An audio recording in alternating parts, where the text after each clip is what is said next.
நேற்றைய தினம் உலகத்திலே எந்த ஒரு மனிதனாக இருந்தாலும், நபிமார்களாகவே இருந்தாலும், இறை நம்பிக்கையை பொறுத்தவரை அவர்கள் 100க்கு 100 கடுகளவு கூட ஒரு சலனமில்லாத வகையில் நம்பிக்கை கொள்ள முடியாது என்ற ஒரு அடிப்படையை உலகத்திற்கு இஸ்லாம் சொல்லி அந்த வகையில் மனிதனுக்கு ஏற்படக்கூடிய குழப்பங்களை எல்லாம் தீர்த்து வைக்கிறது. இன்றைக்கு நீங்கள் உலகத்தில் பெரிய பெரிய மனோதத்துவ நிபுணர்களை இது மாதிரியான பிரச்சனைகளுக்கு பலரும் அணுகுகிறார்கள். எங்களுக்கு இறைவனை, கடவுளை அடைய முடியலை, ஒரு கடவுளை எப்படி அடைவது என்பதில் எங்களுக்கு ஒரு குழப்பமாக இருக்கிறது, இந்த மாதிரி ஒரு மனோதத்துவ நிபுணரை போய் அணுகினார்களே ஆனால் அவங்க என்ன வழிகாட்டுவாங்கன்னு கேட்டால், நீங்கள் நல்ல ஒரு ஆன்மீக குருவை பிடிங்க, நல்ல ஒரு ஆன்மீக குருவை நீங்கள் அடைந்தீர்களே ஆனால் அவர் அடைந்தது போன்ற பக்குவத்தை நீங்கள் அடையலாம். இதுதான் மனோதத்துவ நிபுணர்கள் காட்டக்கூடிய வழியாக இருக்கிறது. அவர்களும் கூட, அந்த மனோதத்துவ நிபுணர்களும் கூட இவரெல்லாம் ஆன்மீகத்தில் உயர்ந்த ஒரு ஆள் என்று நினைத்து சில பேருடைய காலில் விழுந்து கிடக்கிறார்கள். அவங்களுக்கே உள்ளது உள்ளபடி புரிந்து கொள்ள முடியலை. இஸ்லாம் என்ன சொல்கிறது?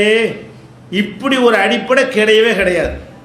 100க்கு 100 ஒருத்தன் கடவுளை ஒரு கடுகளவு கூட சலனம் இல்லாமல், சந்தேகம் இல்லாமல் ஆன்மீகத்தில் உறுதியாக இருக்கிறான் என்ற ஒரு நிலைமையே கிடையாது.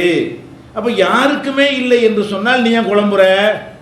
4 பேருக்கு இருந்து 4 பேருக்கு இல்லைன்னா குழம்பலாம், அல்லது ஒரு 10 பேருக்கு இருந்து ஒரு 90 பேருக்கு இல்லைன்னு சொன்னால் நாமளும் அந்த 90 பேரும் அந்த 10 பேர் மாதிரி ஆகலாம் என்று நம்ம முயற்சிக்கலாம். இது ஒருத்தருமே இப்படி இருக்க முடியாத, இப்ராஹிம் நபிக்கு கூட இருக்க முடியாத என்று நினைக்கும் பொழுது இது சம்பந்தமாக யாரும் நம்மளை ஏமாற்ற முடியாமல், இந்த குழப்பத்தை காரணம் காட்டி யாருடைய காலில் நம்ம விழுந்துடாம, அவங்க இருக்கிற குழப்பத்தை மேலும் அதிகரித்து விடாமல் நம்மளை இஸ்லாமிய கொள்கை, நம்பிக்கை காப்பாற்றுகிறது. இதை நம்ம நேற்றைய தினம் நினைஞ்சிருக்கிறோம், தெளிவாக விளக்கியிருக்கிறோம். அடுத்தபடியாக நம்முடைய இறை அச்சம், இது இறை நம்பிக்கை சம்பந்தப்பட்ட விஷயம். இறைவனுடைய அச்சத்தை எடுத்துக்கொண்டீர்களே ஆனால் அது கூட நமக்கு ஏற்ற இறக்கமாக தான் இருக்கும். இப்போ பள்ளிவாசலில் உட்கார்ந்து இருக்கும் பொழுது இருக்கக்கூடிய ஒரு இறையச்சம் வீட்டுக்கு போகணுன்னு இருக்குமா? இங்கே இருக்கும் பொழுது என்ன செய்வோம்? அப்படி செய்யணும், இப்படி செய்யணும், இது மாதிரி நம்ம வாழ்க்கையில் கடைப்பிடிக்கணும்னு சொல்லிட்டு போவோம். அங்கே போனால் என்ன ஆயிரும்? அப்படியே பாதி இறங்கிடும், சுருதி இறங்கிடும். தான தர்மங்கள் செய்யணும், வாரி வாரி வழங்குங்க, அதுக்கு நிறைய நன்மை இருக்குது என்றெல்லாம் குர்ஆன் ஹதீஸுகளை நீங்கள் கேட்கும் பொழுது என்ன மாதிரி போவீங்க? ஆமாம், நம்ம நிறைய தான தர்மம் செய்யணும், நல்ல காரியத்துக்கு உதவி செய்யணும்னு போவீங்க. போய்கிட்டு இருக்கும்போதே அது 90 ஆகி 80 ஆகி 70 ஆகி வீட்டுக்குள்ளே நுழையும் போது 50ல் தான் போய் சேருவோம். அந்த ஏற்றின சார்ஜ் அப்படியே 100% வீட்டுக்கு போகும்போது இருக்குமா? இருக்காது. அப்புறம் என்ன செய்வோம்? எதுக்கு அவ்வளோ கொடுக்கணும்? 1000 ரூபா கொடுக்க நினச்சோம்ல, ஒரு 500 கொடுப்போமே, ஒரு 200 கொடுத்தா பத்தாத, எல்லோரும் கொடுக்குறாங்கல்ல. இந்த மாதிரியான ஒரு தடுமாற்றம் இங்கே அந்த அறிவுரையை கேட்கும்போது எப்படி இருக்கிறோமோ அப்படி நம்ம எல்லா நேரத்திலும் இருக்கிறது இல்லை. ரமலான் மாதத்தில் இருக்கிற மாதிரி மீதி 11 மாதத்தில் இருக்கிறோமா? இருக்கிறது இல்லை. வெள்ளிக்கிழமை இருக்கிற மாதிரி மீதி நாட்கள் நம்ம இருக்கிறோமா? இருக்கிறது இல்லை. பள்ளி மாதத்தில் இருக்கிற மாதிரி எல்லா நேரத்திலையும் நம்ம இருக்கிறோமா? வெளியிடங்களில் இருக்கிறது இல்லை. இங்கே இருக்கும் பொழுது இறையச்சம் வர்ற மாதிரி வியாபாரத்தில் வருதா? கல்யாணத்தில் வருதா? கொடுக்கல் வாங்கலில் வருதா? அதில் எல்லாம் என்ன செய்கிறது? நம்ம இஷ்டப்படி தான் நடக்கிறோம். இப்படி நடக்கக்கூடிய நேரத்தில் நம்ம என்ன நினைக்கிறோம்? இங்கே ஒரு குழப்பம் நமக்கு வருது. முதல்ல எதுக்கு நான் ஆன்மீக குழப்பத்தை நீக்கிட்டு மற்ற குழப்பமும் சொல்லுவோம். வறுமை, பிள்ளை இல்லை, அந்த பிரச்சனைக்கெல்லாம் இஸ்லாத்தில் தீர்வு இருக்கிறது. 1 மாதம் இருக்குதுல்ல. முதல்ல ஆன்மீக சம்மந்தப்பட்டதை முடித்து கொண்டு அதெல்லாம் அவர் என்னமோ இதை சொல்லிகிட்டு இருக்கான்னு நினச்சிடக்கூடாது. இதுதான் முக்கியம். மறுமையில் வெற்றி பெறக்கூடிய விஷயம்தான் முக்கியம். அப்போ இந்த மாதிரி யாரை எடுத்துக்கொண்டாலும் இது மாதிரியான நிலைக்கு நம்ம ஆளாகிறோமா இல்லையா? ஆளாகும்போது என்ன குழப்பம் வருதுண்டா? என்னடா நம்ம ஈமான், நம்ம என்ன இறையச்சம், அங்கே இருக்கும்போது எப்படி பயங்கரமாக அழுகிற மாதிரி எல்லாம் நமக்கு வருகிறது. அதை விட்டு வெளியே வந்துட்டோம்னா வேறு மாதிரி மாறி போயிடுறோம். இப்படி நம்மளை சைத்தான் ஜெயிச்சிடுறானே, 100% நம்ம கரெக்டாக இருக்க முடியலையே, இந்த மாதிரி நமக்கு ஒரு பயம் வரும் பொழுது மறுமையை நம்பக்கூடிய மக்கள் என்ன செய்கிறாங்கன்னு கேட்டால் அதுக்கு குழப்பம் அடைகிறாங்க. நம்ம தோற்றுருவோமோ, நரகத்துக்கு போயிடுவோமோ, நம்முடைய இந்த நம்பிக்கையில் வரக்கூடிய ஏற்றத்தாழ்வின் காரணமாக நம்முடைய மறுமை வாழ்க்கை பாழாகிருமோ, இது எல்லாரும் நினைக்க மாட்டாங்க. ரொம்ப கூடுதலாக இரையச்சம் உடைய மக்கள், சொர்க்கத்தை அடையணும் என்று ஆசைப்படக்கூடிய மக்களுக்கு இது ஒரு பயங்கரமான ஒரு குழப்பமாக இருக்கும். இவங்க தான் என்ன செய்வாங்கன்னு கேட்டால், அந்த ஷேகை தேடி போகிறாங்க, முரீதை தேடி போகிறாங்கன்னு சொல்கிற மாதிரி இதில் அந்த மாதிரி ஆட்கள் ரொம்ப இரையச்சம் அதிகமாக இருக்கு. எப்படியாவது வெற்றி பெறணும், நமக்கு இரையச்சம் வரமாட்டேங்குது, என்னத்தை கேட்டாலும் 5 நிமிஷத்துக்கு மேலே சார்ஜ் நிற்க மாட்டேங்குது, அந்த இடத்தோடு முடிந்து போய் விடுகிறது. இது 24 மணி நேரம் அப்படி இரையச்சம் பொங்கி வழியணும். எப்போ பார்த்தாலும் அல்லாஹ்வுடைய அச்சத்தால் என்ன செய்யணும், நம்ம நிரம்பிய இருக்கணும். இதெல்லாம் இருக்கணும் வேண்டும் என்று சொன்னால் இதுக்குன்னு சில ஆட்கள் இருக்கிறாங்க, மகான்கள் இருக்கிறாங்க. அவங்கள்ட்ட போய் நம்ம ஒரு உறுதிமொழி எடுத்து பையத்தை எடுத்து ஒரு முரீது வாங்கி கொண்டோம் என்று சொன்னால் படிப்படியாக நம்முடைய அந்த இரையச்சம் அதிகரிக்கும். 24 ஹவர்ஸும் இரையச்சத்தில் நம்ம மூழ்கி கிடப்போம் இப்படி நம்புகிறாங்களே. இவங்களெல்லாம் நல்ல மக்கள். இந்த முரீது வாங்கக்கூடியவங்கள்லாம் அவங்க எதுக்காக வாங்குறாங்க, நமக்கு இரையச்சம் பத்தலை, நம்ம எப்போவுமே அல்லாஹ்வுடைய பயத்தில் இருந்துக்கிட்டு இருக்கணும், இது வருவதற்கு என்ன செய்யணும், நமக்கு வழி தெரியலை. மகான்களை பிடிச்சா அவங்களுக்கு இது மாதிரியான நிலையில் இல்லை, அவங்க எல்லா நேரமும் இரையச்சத்தில் இருக்கிறாங்க. இவங்க நினைக்கிறாங்க இந்த மகான்களாக இருக்கக்கூடியவர்கள் எல்லா நேரமும் இரையச்சத்தில் இருப்பாங்க, நம்ம மாதிரி ஆட்கள் தான் இந்த மாதிரி இருக்கிறோம். அவுளியா பெரியார்கள்னு சொல்லக்கூடியவங்கெல்லாம் இங்கே இருக்கிற மாதிரி தான் வீட்டில் இருப்பாங்க, இங்கே இருக்கிற மாதிரி தான் கடையில் இருப்பாங்க, எல்லா நேரமும் இரையச்சம் தான் அப்படின்னு நினைக்கிறாங்க. இது சரியா? இதில் இந்த குழப்பத்தை எப்படி தீர்க்கிறது என்று கேட்டால், இதையும் போட்டு நெற்றியடியாக அடித்து உடைக்குது இஸ்லாம். எப்படி உடைக்கிறது? நபிகள் நாயகம் ஸல்லல்லாஹு அலைஹி வஸல்லமுடைய காலத்தில் ஹன்ஸலான்னு ஒரு சஹாபி இருந்தாங்க. இவங்க குர்ஆனை எழுதக்கூடிய சஹாபாக்கள் பட்டியலில் இவர் ஒரு ஆள். வஹி வந்த உடனே ரசூல் ஸல்லல்லாஹு அலைஹி வஸல்லம் என்ன செய்வாங்க, சஹாபாக்களை கூப்பிட விடுவாங்க. யாரெல்லாம் எழுத தெரிந்திருக்கிறார்களோ, எழுத தெரிஞ்சவங்க ரொம்ப கம்மி, நிறைய பேர் எழுத உம்மி சமுதாயம், அது எழுத படிக்க தெரியாதவங்க தான் அதிகம். அப்போ எழுத படிக்க தெரிந்தவங்களை அழைத்து என்ன செய்வாங்க, இந்த வசனம் எனக்கு வந்திருக்கு எழுதி கொள்ளுங்கள், இந்த சூறா இறங்கி இருக்கிறது எழுதி கொள்ளுங்கள் என்று சொல்வார்கள். இப்படி எழுதக்கூடிய ஒரு 10-15 தோழர்களில் இவர் ஒரு முக்கியமான ஆள். குர்ஆனையே எழுத கொள்ளுவராக இருந்தால் அவர் குர்ஆனை அப்படி மனப்பாடம் பண்ணி இருப்பார். நம்ம மனப்பாடம் பண்ணுற மாதிரி அவர் பண்ணுவார், நமக்கு அர்த்தம் தெரியாது, அவங்களுக்கு தாய்மொழி. அதனால் அவங்க அந்த குர்ஆனுடைய கான்செப்டை எல்லாம் விளங்கி நம்பி எழுதியும் வைத்து கொண்டு மனசுலையும் பாடம் செய்து கொண்ட ஒரு சஹாபி யாரே, ஹன்ஸலாங்கிறவர். அவர் என்ன செய்கிறாருன்னா, அவர் சொல்கிறாரு, முஸ்லீமில் வரக்கூடிய ஹதீஸ் இது, 4397 4398 நம்பரில் இது நீங்கள் பார்க்கலாம். அவர் என்ன செய்கிறாருன்னு கேட்டால், நான் வெளியே வந்தேன், வீட்டை விட்டு என்ன செஞ்சேன், வெளியே வந்தேன், வரும்பொழுது அபூபக்கர் ரலியல்லாஹு அன்ஹு அவர்கள் என்னை பார்த்தார்கள். இவர் வெளியே வர்றார், ஹன்ஸலாங்கிறவர். அவரை எதிரில் யார் சந்திக்கிறா, அபூபக்கர் சித்திக் ரலியல்லாஹு, இதெல்லாம் ரசூலுல்லாஹ் காலத்தில் நடக்குது. அபூபக்கர் சித்திக் ரலியல்லாஹு அன்ஹு அவர்கள் என்ன செய்கிறாங்க, சந்திக்கிறாங்க. சந்திச்ச உடனே ஒரு முக்கியமான 2 பேரும் பிரமுகராக இருக்கிறதுனால, கைஃப அன்த யா ஹன்ஸலா, ஹன்ஸலாவை நீ எப்படி இருக்கிற, எல்லாரும் கேட்போம்ல, ஒரு ஆளை சந்திச்சு எப்படி இருக்கிறீங்கன்னு கேட்போம்ல. இவர் அதை தான் கேட்குறாரு. அபூபக்கர் சித்திக் அவங்க என்ன கேட்குறாங்கன்னா, உடல் நலத்தை தான் கேட்குறாரு, எப்படி இருக்கிறேன்னு. இவர் என்ன சொல்கிறாருன்னு கேட்டால் வேறு பதில் சொல்கிறாரு. என்னத்தை எப்படி இருக்கிறேன்னு கேட்குறீங்க, அது என்ன பிரச்சனை, நான் முனாஃபிக் ஆகிட்டேன், ஹன்ஸலாங்கிற நான் நினைஞ்சிட்டேன், நாஃபக்க ஹன்ஸலா, நான் ஒரு முனாஃபிக் ஆகிட்டேங்கிறாரு. இவர் உடல் ஆரோக்கியத்தை பற்றி கேட்குறாரு. இவர் என்ன பதில் சொல்கிறாருன்னு கேட்டால், சரியில்லைங்க நான் முனாஃபிக்காக போயிட்டேங்க அப்படிங்கிறாரு. அவர் என்ன கேட்குறாரு, அபூபக்கர் சித்திக் கேட்குறாங்க, சுப்ஹானல்லாஹ், என்னப்பா இது ஆச்சரியமாக இருக்குது, நீ எப்படி முனாஃபிக்கா, குர்ஆனை எழுதுகிற அளவு ஒரு பெரிய இடத்துல உட்காந்துக்கிட்டு இருக்கிற, நீ முனாஃபிக் ஆகிட்டியா அப்படின்னு கேட்குறாரு.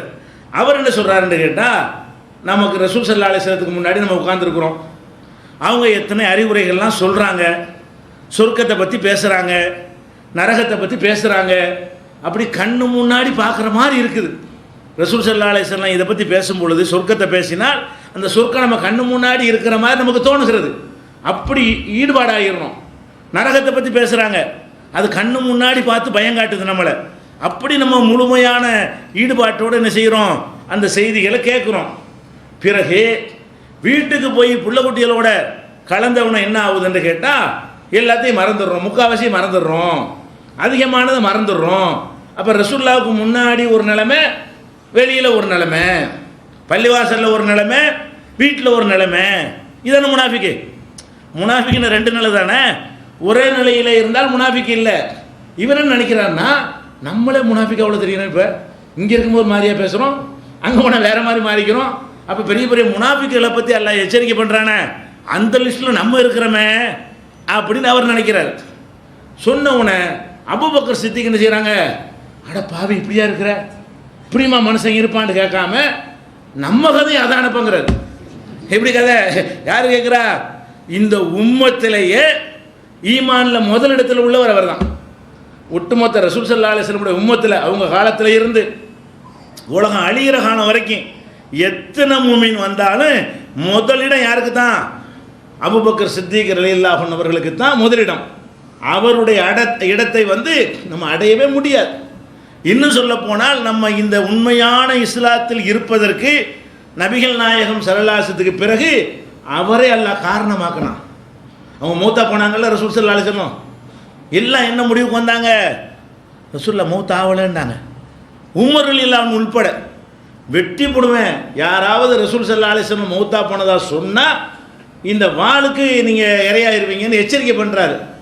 அப்படியான ஒரு கட்டத்தில் இந்த அபூபக்கர் சித்திக் அவர்கள் தான் என்ன செய்கிறாங்க, மன்கான யாபுது முஹம்மதன் இப்போ இன்ன முகம்மதன் கதுமாத், முகம்மதை வணங்குற ஆளுக்கு இருந்தால் தெரிஞ்சுக்கிறங்க, முகம்மது இறந்து விட்டார். முகம்மதை வணங்குறீங்களா நீங்கள்லாம்? அல்லாஹ் வணங்குறதுக்காகத்தான் ரசூல் ஸல்லல்லாஹு அலைஹி வஸல்லம் வந்தாங்க. அவங்க சாகலை இறக்கலைன்னு சொன்னால் அவங்க கடவுளா, இறைவன் அவங்க? அப்போ நீங்கள் இறைவனாக்க பார்க்குறீங்க நபி ஸல்லல்லாஹு அலைஹி வஸல்லம் அவர்களை அல்லாஹ்வுடைய தூதராக்குறதுக்கு பதிலாக அல்லாஹ்வாக்க பார்க்குறீங்க. தெரிந்து கொள்ளுங்கள், முஹம்மது ஸல்லல்லாஹு அலைஹி வஸல்லம் இறந்து விட்டார்கள். ஒமன்கான யாபுதுல்லாஹ ஃபஹுவ ஹய்யுன் லா யமூத், அல்லாஹ் வணங்குறவர்களாக இருந்தால் தெரிஞ்சுக்கிறங்க, அவன் தான் சாகாமல் உயிரோடு இருக்கிறவன். இந்த கான்செப்ட் அன்னைக்கு சொல்லலைன்னு சொன்னால் பள்ளி வாசலில் ரசூலுல்லாஹ்வுடைய சிலையை வச்சுருந்துருப்பாங்க. அதுதான் இஸ்லாமாக வந்திருக்கும். அந்த அன்னைக்கு அவர் அடித்து நொறுக்கி, அந்த நம்பிக்கை நொறுக்கி, உமர் ரலியல்லாஹு அன்ஹுடைய கையில் உள்ள வாள்லாம் கீழே விழுந்துருது. அவரோ போல்ட்டு ஆதாரங்கள் அள்ளி போட்டு எப்படி நீ ரசூலுல்லாஹ் மௌத்தாகலான்னு சொல்கிற அப்படிங்கிற அளவுக்கு அந்த மக்கள் அந்த நேரத்தில் மாற்றி எடுக்கலைன்னு சொன்னால் அந்த நம்பிக்கை தான் ஒரு சங்கிலி தொடராக வந்திருக்குமே தவிர இந்த தூய்மையான நம்பிக்கை நமக்கு வந்திருக்காது. ரசூல் ஸல்லல்லாஹு அலைஹி வஸல்லத்துக்கு பிறகு இந்த ஈமானை சரியான முறையில் சமுதாயத்துக்கு தலைமையும் தாங்கி, ஜனாதிபதியாகவும் இருந்து, மார்க்கத்துக்கும் தலைமை தாங்கி, ஜக்காத்து கொடுக்க மறுக்கிறவர்களுக்கு எதிராக நான் ஒத்தாளா நின்று போர் செய்ய வேண்டாங்க. ரசூல் ஸல்லல்லாஹு அலைஹி வஸல்லம் காலத்துக்கு பிறகு கேட்க ஆள் இல்லை, ரசூலுல்லாஹ் இங்கே இருக்கிறாங்க நினைத்து கொண்டு பல பேர் ஜக்காத்து கொடுக்க மாட்டேன்ட்டாங்க. அப்போ ரசூலுல்லாஹ் கூட முடிஞ்சு போச்சு. அவங்க காலத்தில் கஷ்டமாக இருந்துச்சு, வறுமையாக இருந்துச்சு, அதுக்காக ஜக்காத்து கடமையாக்குனாங்க. இப்போ நல்லா நம்ம செழிப்பாக இருக்கிறோம், இப்போலாம் ஜக்காத் தேவையில்லைன்னு ஒரு கூட்டம் சொன்னாங்க. அப்போ அபூபக்கர் என்ன பண்ணாங்க, லவ் காத்திலன்னஹும் வலவ் வஹதி, ஒத்தாளாக நின்றாலும் சரி நான் நின்று எதிர்த்து உங்களை போராடுவேன், யுத்தம் செய்வேன். நபிகள் நாயகம் ஸல்லல்லாஹு அலைஹி வஸல்லம் அவர்கள் தொழுகையோடு ஜக்காத்தை இணைத்து சொல்லி இருக்கும் பொழுது, அல்லாஹ் அப்படி சொல்லி இருக்கும் பொழுது, தொழுகை மாத்திரம் கியாமத் நாள் வரைக்கும் இருக்குது, ஜக்காத் ரசூலுல்லாஹ்வோட முடிஞ்சிருச்சு என்று யாராவது பிரித்து பார்ப்பார்களே ஆனால் அவங்களுக்கு எதிராக போர் செய்வேன் என்று சொல்லி போரும் செய்து அன்னைக்கு நிலைநாட்டிட்டு போனார்.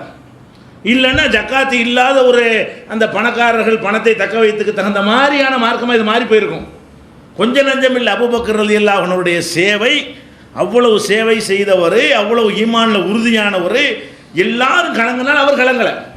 ரசூலுல்லாஹ் மேலே முகபத்தில் இவர் அடிக்க ஆள் கிடையாது. ஆனால் அந்த முகபத்தில் எல்லாரும் நிதானம் இழந்தார்கள். இவர் முகபத்திலையும் குறைவு இல்லை, நிதானம் இழக்கலை. ரசூலுல்லாஹ் மூத்தா போனது அவ்வளோ பாதிப்பு ஏற்படுத்தினாலும் மூத்தா போயிட்டாங்க என்பதில் உறுதியாக இருந்தார். அந்த அபூபக்கர் சொல்கிறாங்க, நம்ம கதை இப்படி தானப்பான்னு. எப்படி ஹல்லா என்ன சொல்கிறாரு, பள்ளியாசர் ரசூலுல்லாஹ் பயான் பண்ணும்போது ஒரு நிலையாக இருக்கிறோம், வீட்டுக்கு போனால் வேறு மாதிரி மாறிடுறோம், நம்ம முனாஃபிக்காக இருக்கிறோமேங்கும் போது, ஓ அப்படி சொல்கிறியோ, என்னுடைய நிலைமை. சில ஆளுக்கெல்லாம் போலியாக இருந்தால் என்ன பண்ணுவாங்க, போலியான ஆளுக்களாக இருந்தால் என்ன செய்வாங்க, இவ்வளோ மட்டமாக இருக்கிறியா, நம்மளாம் அப்படி கிடையாது, நம்ம எல்லாமே எந்த நேரத்தில் அப்படி தானே இருப்போம், யாருக்கு தெரிய போகுது மனசில் உள்ளது, விட்டு அடிக்க வேண்டியது தானே. வெளியில் உள்ளது தான் பொறுப்பு கேட்க முடியும், மனசில் உள்ளது பொறுப்பாக கேட்குவாங்க, விட்டு அடிக்கலாம். அபூபக்கர் ஒரு போலியாக இருந்தால் நினைஞ்சிருக்கலாம், என்னடா நீலாம் ஒரு ஈமான், நான் எப்படி ஈமான் தெரியுமா அப்படின்னு அவர் சொல்லியிருக்கலாம்.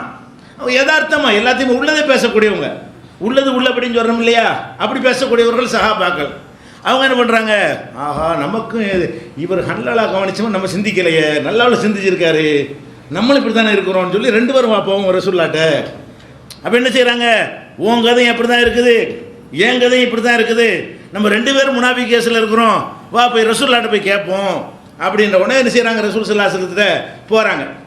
போய் அல்லாஹ்வுடைய தூதரே இது மேட்ரு எப்படின்னு சொல்கிறாரு. அவர் என்ன செய்கிறாரு, உங்களோட இருக்கும்போது பல நல்ல எண்ணங்கள்லாம் வருது, உங்களை விட்டு போனவனை வீட்டுக்கு போனவனு வேறு மாதிரி நாங்கள் மாறிக்கிறோம், அவ்வளவுக்கு உறுதி இருக்க மாட்டேங்குது, அவ்வளவுக்கு இறையச்சம் வர மாட்டேங்குது, கொஞ்சம் ஒரு சார்ஜ் இறங்கி போயிடுது, இந்த மாதிரி கருத்தில் ஒரு சொல்கிறார்.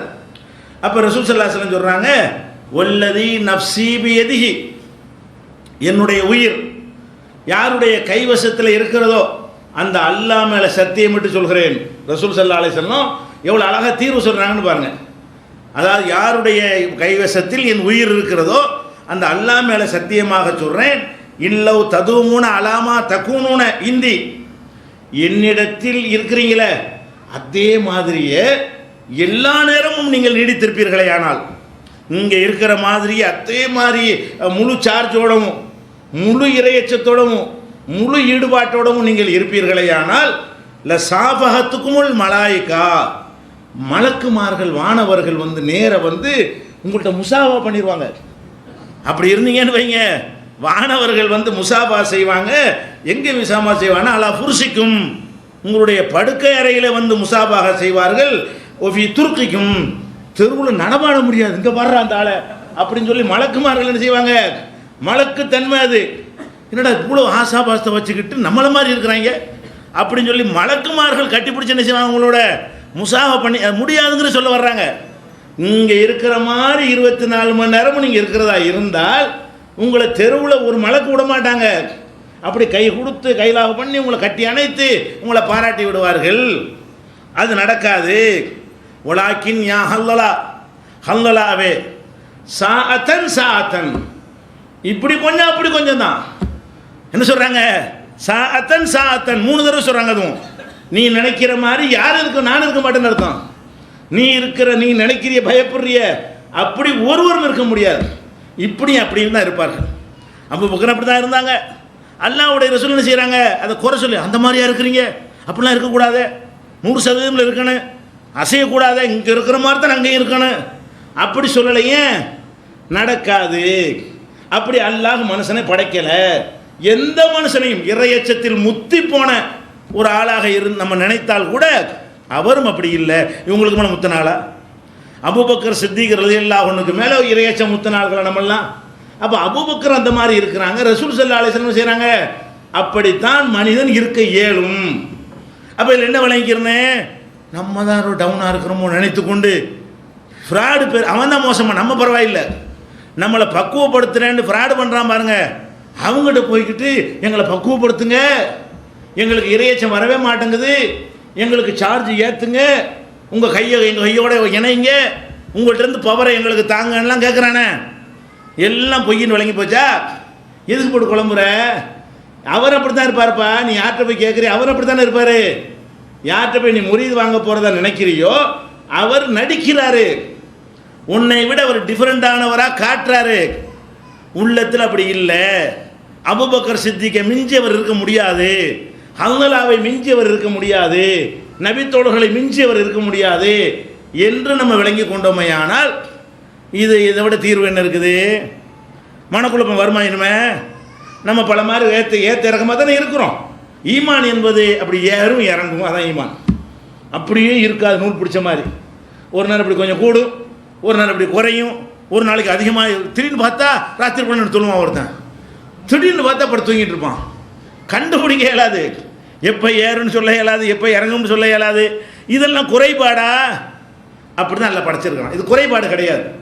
இப்படித்தான் எல்லோரும் இருக்கிறார்கள். விளங்கிக்கிறோம், என்ன விளங்கிறனே, இப்படித்தான் எல்லோரும் இருப்பார்கள். ஒருவர் கூட இந்த மாதிரி 100% எல்லா நேரத்திலும் இறையச்சத்திலேயே மூழ்கியவராக இருக்கவே முடியவே முடியாது. இப்படி நம்பிட்டோம்னு சொன்னால் நம்மளுக்கு குழப்பம் வருமா? மனக்குள்ள எப்படி தீர்க்கிறாங்கன்னு பாருங்கள். ஏதாவது அறிவுரை ஏதாவது சொல்லி, அப்படியா இந்த மாதிரி செய்யுங்க சரியாக வந்துடும், அந்த மாதிரி செய்யுங்க சரியாக வந்துடும், இந்த மாதிரி முறியதை வாங்க சரியாக வந்துடும்லாம் சொல்லாமல் நடக்காது முடிஞ்சு வச்சுக்காது. நடக்காத ஒன்றை நடக்காது என்று சொல்லுவது தானே சரியான வழிகாட்டுதலாக இருக்கும். நடக்குதுன்னு சொல்லணும். நடக்காதுங்கிறத நடக்காதுன்னு நம்ம வச்சுட்டோம்னு சொன்னால் அவன் ஏன் குழம்புறான்? யாரும் குழம்பாதீங்க. இந்த மாதிரிலாம் நம்ம இருக்கிறோமேன்னு சொல்லிட்டு நீங்கள் நினைத்து ஏதோ நீங்கள் உங்களை மட்டப்படுத்திக்கிறாதீங்க. உங்களை மாதிரி தான் அனைவரும் இருக்கன்னு விளைக்கிறங்க. நீங்கள் எப்படி இருப்பதாக நீங்கள் ஃபீல் பண்ணுகிறீர்களோ, நினைக்கிறீர்களோ, கருதுகிறீர்களோ, அந்த மாதிரி தான் பெரிய பெரிய அஜர்த்து, மௌலானா, ஷேகு, ஆலிமு, அறிஞர், பயான் பண்ணுறவர், பேச்சாளர், எழுத்தாளர் அனைவரும் இருக்கிறார்கள். நீங்கள் தேவையில்லாமல் நீங்களாக ஒரு கூடுதல் என்ன செய்றீங்க, அவருக்கு என்னமோ இருப்ப நினைத்து கொண்டிருக்கிறீர்கள். நம்ம அவர் இப்படி அவர் அதெல்லாம் சும்மா நல்லா பேசலாம், எழுதலாம். அதில் எல்லாரும் அப்படி தான் வழங்குதா? நல்லா பேசுவார்கள், நல்லா எழுதுவார்கள் விளங்கலாமே தவிர இதில் எல்லாம் எந்த வித்தியாசமும் கிடையாது. யாருக்கு என்ன இல்லை. அப்படி தான் மனிதன் அல்லாஹ் படைத்திருக்கிறான் என்பதை புரிந்து கொண்டால் குழப்பம் வருமா? அப்போ இந்த குழப்பத்தை நம்ம தீர்த்து கொள்ள வேண்டும். இது மாதிரியான மனக்குழப்பம், ஈமான் தொடர்பாக இப்படி ஒரு மனக்குழப்பம் நமக்கு இருக்குது. இன்னும் சொல்ல போனால், உதாரணத்துக்கு இந்த ஷேக் முரீதுன்னு சொல்லக்கூடியவர்கள்லாம் எப்படி செய்வாங்கன்னு கேட்டால், உங்கள்கிட்ட வருவாங்க, நீங்கள் தொழுவுறீங்க, தொழுவும்போது அல்லாவை நினைத்து மூழ்கி ஒரு நாளாச்சும் தொழுதுருக்கலான்னு கேட்பாங்க. உங்கள்கிட்ட கேட்பாங்க, என்னப்பாங்க தொழுவுறீங்களே, அப்படி இரண்டரை கலந்து, அப்படி உலகத்தையெல்லாம் மறந்து, இடி இடித்தாலும் தெரியாமல், மழை பெஞ்சாலும் தெரியாமல், குண்டு வெடித்தாலும் தெரியாமல், குழந்தைகள் சத்தம் போட்டாலும் தெரியாமல், அப்படி இரண்டரை கலந்து அப்படி அல்லாவோட ஒன்றி போய் நீங்கள் தொழுதிருக்கலான்னு கேட்பாங்க. நீங்கள் என்ன சொல்லுவீங்க? இல்லை. ஏன்பீங்க? ஏன் இல்லை தானே, தொழும்போது எல்லா யாபமும் வருது. தொழுகையில் தக்பீர் சும்மா வெளியே இருக்கும்போது வராத யாபமெல்லாம் எங்கே வருது? தக்பீர் கட்டின உடனே அவன் அவ்வளோ தரணுமே, இவன் அவ்வளோ தரணுமே, அந்த வீட்டுக்கு சாப்பிட போகணுமே, இங்கே கல்யாணம் வச்சுருக்கிறோமே, கல்யாண மண்டபம் பார்க்கணுமே, எல்லாம் எப்போ வருது? தக்பீர் கட்டினா தான் எல்லா யாபமும் வருது. இப்போ நம்ம என்ன செய்வோம்? இல்லைம்மா அப்படி இல்லைங்க, அதெல்லாம் நீ பக்குவப்படவில்லை. என்ன சொல்லலாம் உடனேயே? நீங்கள் இன்னும் பக்குவப்படவில்லை. நாங்கள் எல்லாம் ஷேக் பெரியார்கள்லாம் என்ன செய்வோம்? நாங்கள் பக்குவப்பட்டவர்கள். நாங்கள்லாம் அப்படி தொழுதால் அப்படியே இரண்டரை கலந்து விடுவோன்ற உடனே நம்ம குழம்பி போயிடுவோம். ஆஹா, நம்ம என்ன தொழுகை, எதுக்கு போட்டு தொழுவோன்னு? தொழுதா ஒழுங்காக தொழுவோன்னு. ஷேக்கெல்லாம் ஒழுங்காக தொழுகிறாரு, நம்ம போய் தொழுகி முட்டி குனிஞ்சி நிமிர்றதில் என்ன நன்மை இருக்கிறது? அல்லாவோட மனசால் ஒன்றவில்லை என்று சொன்னால் ஒரு எக்ஸசைஸ் மாதிரி தானே அது. அல்லாவோட மனசால் ஒன்றவில்லை என்று சொன்னால் நம்ம குனிகிறோம், நிமிர்றோம், நெத்தியை கொண்டே வைக்கிறோம். போங்கடா இதுக்காண்டி போ, நம்ம சரியில்லை, செஞ்சு வேஸ்ட்டாக போக போகுது, எதுக்கு போய் செய்யணும் அப்படி தான் நினைப்போம். ஒரு காரியத்தை செய்கிறோம், அது வேஸ்ட்டுன்னு சொல்லிவிட்டாங்க, மறையான் செய்யணும், ஒன்றி தொழுவலை இல்லைங்க, தொழாமல் இருந்துடலாம்ல. இப்படியாக அந்த ஷேகுமார்கள்ங்கிறவங்க தங்களை அப்படியே ஒன்றி போய் வணக்கங்களை செய்வதாக நினைத்து கொண்டு அப்படி ஒரு ஜோடனையை போட்டவுடனே நம்ம குழம்பி போயிடுவோம். என்ன குழம்பி போயிடுவோம்? ஆஹா, நம்ம இபாதத்து சரியில்லையே. எப்படிலாம் சொல்லுவாங்கன்னு கேட்டால், அதுக்கு சில பெரியார்கள் கதைகள்லாம் சொல்லுவாங்க. ஒரு பெரியார் இருந்தார், அவர் தொழுகையில் தக்பீர் கட்டி தொழுதார். தொழுதுட்டு பார்த்தா தலையில் ஒரு சிட்டுக்குருவி கூடு கட்டிடுச்சு. அது கூட தெரியாத அளவுக்கு அப்படி நின்று நிற்கிறாரு. ஒரு சின்ன ஒரு அசைதல் கூட இல்லை. அப்போ தான் சிட்டுக்குருவி கூடு கட்டேன், ஏதோ ஒரு கம்பம்னு நினச்சிக்கிட்டு என்ன செஞ்சு அதில் சிட்டுக்குருவி ஒரு தலையில் கூடு கட்டி விட்டது அப்படிங்கிற அளவுக்கு அவ்வளோ நேரம் நின்றாராம். நின்றதில் சிட்டுக்குருவி கூடு கட்டினது கூட அவருக்கு தெரியலை அப்படின்னு சொல்லிட்டு என்ன செய்கிறாங்க, இப்படி சொல்லணும், இந்த மாதிரி தொழுதுருக்கிறியா இன்னும் கேட்பாங்க. அதே மாதிரி இன்னொரு பெரியார் அலி ரலியல்லாஹு அன்ஹு என்ன செஞ்சாங்களாம், போர்க்களத்து பொய்யுது ஒரு கதையை சொல்லுவாங்க. போர்க்களத்தில் ஈடுபடும் பொழுது ஒரு அம்பு காலில் குத்திருக்கான். அம்புனா எப்படி இருக்கு? முனையாக போய் விரிஞ்சிருக்கும். முனை அப்படி போய் அது என்ன செய்யும், ஏ மாதிரி, இங்கிலீஷ் ஏ மாதிரி விரிஞ்சிருக்கும் இல்லையா, உள்ளே குத்திடலாம், வெளியே எடுக்க முடியாது. ஏன்னா உள்ளே கூர்மையாக போகுது, வெளியே எடுக்கும்போது அகலமாக இருக்குமா, அதை கிழிச்சிக்கிட்டு வரும்போது பெரிய பயங்கரமான வேதனையாக இருக்கும். அம்பு எய்யும் பொழுது இருந்த வேதனையை விட அதை பிடுங்கும் போது உள்ள வேதனை கடுமையாக இருக்கும். அப்போ எல்லாரும் அதை எடுக்க பார்க்குறாங்களாம், துடிக்கிறாராம். உடனே நினைஞ்சாங்களாம், இரு நான் தக்பீர் கட்டிடுறேன், அப்புறம் உருவம் எனக்கு தெரியாது, தக்பீரை கட்டினோன்னே செய்ய நீ அம்ப உருவிரு எனக்கு ஒன்றுமே தெரியாது அப்படின்னு என்ன அர்த்தம்? தொழுவுந்தா அப்படி தன்னை மறந்துடுவாங்களாம், என்னன்னு தெரியாதான். இந்த காலில் வலிச்சாலும் ரத்தம் வந்தாலும் கிழிச்சிக்கிட்டு வந்தாலும் அதெல்லாம் தெரியாது. சலாம் கொடுத்துட்டு எடுத்துட்டீங்களான்னு கேட்டாராம். சலாம் கொடுத்து விட்டு அம்பை எடுத்துட்டீங்களா இதெல்லாம் சொல்லி என்ன பண்ணுவாங்கன்னா, ஓ இப்படித்தான் தொழுவணுமோ, நம்ம டோட்டல் ஃபெயிலியரு, அதெல்லாம் நிறைய பேர் வரமாட்டாங்க. அவ்வளோதான், நம்ம டோட்டல் நம்ம இபாதத்து ஒன்றுமே லாயக்கில்லை இப்படி நவனே ஒரு குழப்பம் நிறைய பேருக்கு என்ன செய்யுது, இதெல்லாம் ஒரு இபாதத்து நம்ம குனிஞ்சு நிமிர்றோம், எல்லாம் ஃபார்மாலிட்டி சடங்கு அப்படின்னு நினைக்கிறோம். இது சரியா? இந்த ஒரு குழப்பம் இருக்குல்ல, இதுக்கு ஏராளமான இது அவ்வளோ பொய் ஃப்ராடு மனிதன் வந்து எந்த ஒரு நேரத்திலையும் மனிதன் என்கிற கண்டிஷனை தாண்டி போகவே இயலாது. இறைவனுக்காக இருந்தாலும் சரி, இறைவனுக்காகவே நீங்கள் இருந்தாலும் சரிதான், மனிதன் என்கிற நிலையை கடந்து இவனுக்காக போக முடியுமான்னா முடியாது. அவனுடைய கண்ணு வந்து கண்ணு செய்கிற வேலையை செய்யும், அவனுடைய காது வந்து காது செய்கிற வேலையை செய்யும். எதை வந்து நம்ம பர்பஸாக செய்கிறோமோ பேசுகிறது, அது ஒன்று தான் நீங்கள் கட்டுப்படுத்திக்கிறீங்களும். தொழுகையில் உங்கள் கண்ணை கட்டுப்படுத்த இயலாது, உங்களுடைய காதை கட்டுப்படுத்த இயலாது, உங்களுடைய சிந்தனையில் தோன்றக்கூடிய எண்ணங்களை உங்களால் கண்ட்ரோல் பண்ண இயலாது. அதிகபட்சமாக என்ன செய்ய முடியும்? பாடியை கண்ட்ரோல் பண்ணிக்கிறலாம், நாக்கை கண்ட்ரோல் பண்ணலாம். வேறு எதையும் நம்மால் கண்ட்ரோல் பண்ண, இதான் மனிதன், இப்படி தான் இருக்கிறான். இவங்க என்ன சொல்கிறாங்கன்னு கேட்டால், தொழுகைன்னா இது தொழுகை இல்லை, சுருட்டி மூஞ்சில் எரிஞ்சிருவான் அல்ல அப்படிங்கிற மாதிரி சொன்னோன்னு நம்ம பயந்து போய் அல்லா சுருட்டி எரியக்கூடாது. இப்போ என்னங்க செய்யணும்? எங்கள்கிட்ட வந்து பையத்தை எடுங்க, முறியதை வாங்குங்க, கொஞ்சம் கொஞ்சமாக அந்த ஷேக் என்ன செய்வார், உங்களுடைய அந்த இதை வந்து குறைச்சி முழு ஈடுபாட்டு உங்களை கொண்டு வந்துடும். சாவரையும் கொண்டு வர மாட்டார். அவன் என்ன செய்வான், கொஞ்ச நாளைக்கு பார்ப்பான், ஒன்றும் வரமாட்டேங்குதா, வெளியில் நடிக்கணுவேன், நம்ம நிலை கொஞ்சம் கூடன்னு அப்படி நினச்சிக்கணும்ல, நம்ம நிலை கொஞ்சம் கூடங்கிற மாதிரி மக்கள்கிட்ட காட்டினது அவனுக்கு ஒரு மரியாதை இருக்கும். அவனு இல்லாத இருக்கிறத நினைக்க ஆரம்பிச்சுக்கிடுவான், சொல்ல ஆரம்பிச்சுக்கிடுவான். இப்போ பாருங்கள், நபிகள் நாயகம் ஸல்லல்லாஹு அலைஹி வஸல்லம் சொல்கிறாங்க, என்ன சொல்கிறாங்க, ஷைத்தான் என்ன செய்வானா, பாங்கு சொல்கிறாங்கல்ல, பாங்கு சொன்ன உடனே ஓட்டம் எடுப்பானா. பாங்கு சொன்ன உடனே அந்த பாங்கு சத்தை கேட்டால் அவனுக்கு பிடிக்காது, ஓட்டம் எடுத்துருவானா. எந்த அளவுக்குன்னா காற்றை வெளிப்படுத்தியவனா, காற்றுனா அவனுக்கு உரிய முறையில் காற்று விட்டு கொண்டு என்ன செய்வான், ஓட. அப்படி ரசூல் ஸல்லல்லாஹு அலைஹி வஸல்லம் சொல்கிறாங்க, காற்று விட்டவனாக ஓட்டம் எடுப்பான். பாங்கு சத்தம் சொல்லி முடித்த உடனே மரம் வருவானா, மரம் இங்கே வந்துடுவான், பள்ளியாசல் வந்துடுவானா. மறுபடி இக்காமத்து சொல்லுவாங்கல்ல, அப்போ ஓடிடுவானா. அல்லாஹ் அக்பர் அல்லாஹ் அக்பர்னு ஓட்டம் எடுத்துருவானா. இக்காம சொல்லி முடிகிற வரைக்கும் பார்த்துட்டு இருந்துட்டு மரம் வந்துடுவானா பள்ளியாசல்ல. தொழுவும் போது ஓட மாட்டானா. ரசூலுல்லாஹ் சொல்கிறாங்க, ரசூலுல்லாஹ் செய்கிறாங்க, பாங்கு சொன்னால் ஷைத்தான் ஓடுவான், இக்காமத்து சொன்னால் ஓடுவான். தொழுகையை ஆரம்பித்த உடனே அப்படி சொல்கிறாங்க, ஹத்தா இதா கல தஸ்வீப, இந்த இக்காமத்தை சொல்லி முடித்த உடனே அக்பல, உடனே இங்கே வந்துடுவான். வந்து என்ன செய்வான், யஸ்துர் பைனல் மர்இ வ நஃப்ஸிஹி, ஒரு மனிதனுடைய உள்ளத்துக்குள்ளே போய் தொழும்போது பூந்துக்குருவான், அதுக்குள்ளே ஊடுருவி கொள்ளுவான். ஊடுருவி கொண்டு சொல்லுவான், உதுக்குர் கதாவ கதா, இதை நினச்சிப்பார் அதை நினச்சிப்பார்னு சொல்லுவாங்க. தக்பீர் கட்டின உடனே என்ன செய்வான், அது வரைக்கும் ஓடி போனவன் தக்பீர் கட்டின உடனே என்ன செய்வானா, உதுக்குர் கதாவ கதா, அதை நினச்சிப்பார் இதை நினச்சிப்பாருமா. கடைசியில் எந்த அளவுக்குன்னு கேட்டால், நம்ம எத்தனை தொழுதோம் இப்போன்னு அவனுக்கு தெரியாதான், அப்படி ஆக்கிடுவான். நம்மளை என்ன மாதிரி ஆக்கிடுவான்னு கேட்டால், இப்போ நம்ம தொழுகிறது 3ஆ 4ஆ, நம்ம 2ஆ 3ஆ, உட்காரதா எந்திரிக்கிறதா வருதுல்ல, இந்த அளவுக்கு நம்மளை ஆக்கிவிடுவான். தொழுகிறோம், நம்ம என்ன செய்வோம், வேறு வேறு விஷயங்களை நினச்சிக்கிட்டு இருந்தால் எத்தனை ரக்காத்துன்னு ஞாபகம் இருக்குமா, இருக்காது. 2வது நம்ம உட்கார்றதா, 1வது எந்திரிக்கிறதா என்று நம்ம எத்தனை ரக்கா தொழுதோம் என்பது தெரியாதவன் நிலையில் மனிதனுக்குள்ளே வருவான். அப்போ தொழுகையில் ஷைத்தான் வருவான், தொழுகைக்கு வெளியெலாம் வரமாட்டேங்கிறான். பாங்கு சொன்னால் வரமாட்டேங்கிறான், ஓடி போயிடுறான். இக்காம சொன்னால் ஓடிடுறான், முடிஞ்சவனே வந்துடுறான் கரெக்டாக. அடியானுக்கும் அல்லாஹ் அவனுக்கு மத்தியில் போய் நுழைந்து கொண்டு என்ன செய்யறான், பலவிதமான சிந்தனைகளை உண்டாக்கிடுறான் என்று ரசூல் ஸல்லல்லாஹு அலைஹி வஸல்லம் சொல்லி எத்தனை தொழுதோம் என்பது கூட அவனுக்கு மறந்துவிடும். இது புகாரியில் 1222, 1231, 3285 இந்த ஹதீஸில் புகாரில் நீங்கள் பார்க்கலாம்.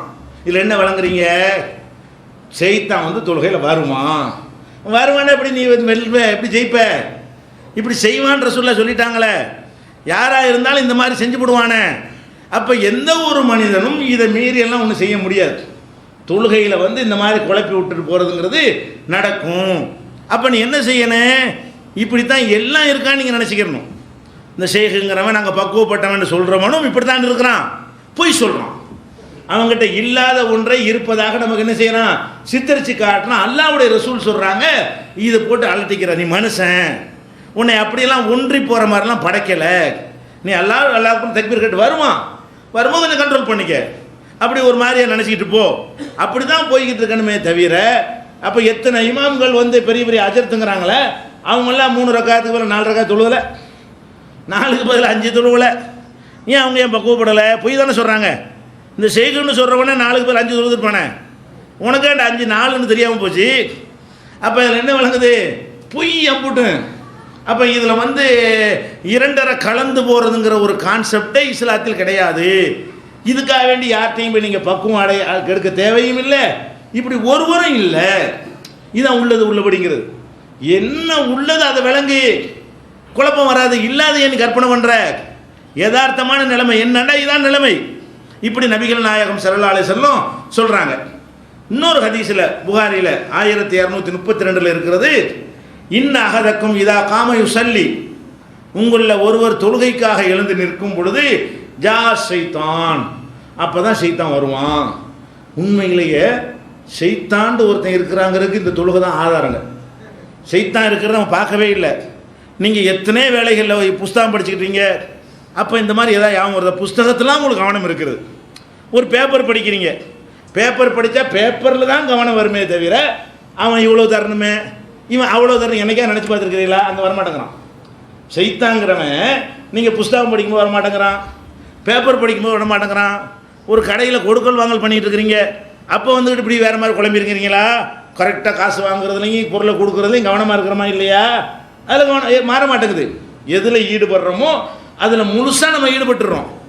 எங்கே மாறுறோம்? அல்லாஹ் அக்பர்னோடனே எதில் ஈடுபடணும்? இப்போ அல்லா விஷயத்தில் ஈடுபடணும். ஆனால் என்னத்தில் ஈடுபடுறோம்? அப்படி அவன் தரணுமே இவன் தரணுமே, அவன் இப்படி செஞ்சான், அவனை என்ன இப்படி பழி வாங்குறது எல்லாமே வரும். அவன் திட்டிவிட்டான்ல, அவனை என்ன செஞ்சால் சரியாக வரும், எல்லாம் அங்கே தான் ஆகுது. அப்போ என்ன விளங்குது? ஷைத்தான் ஒருத்தன் இருக்கான்னு விளங்குது.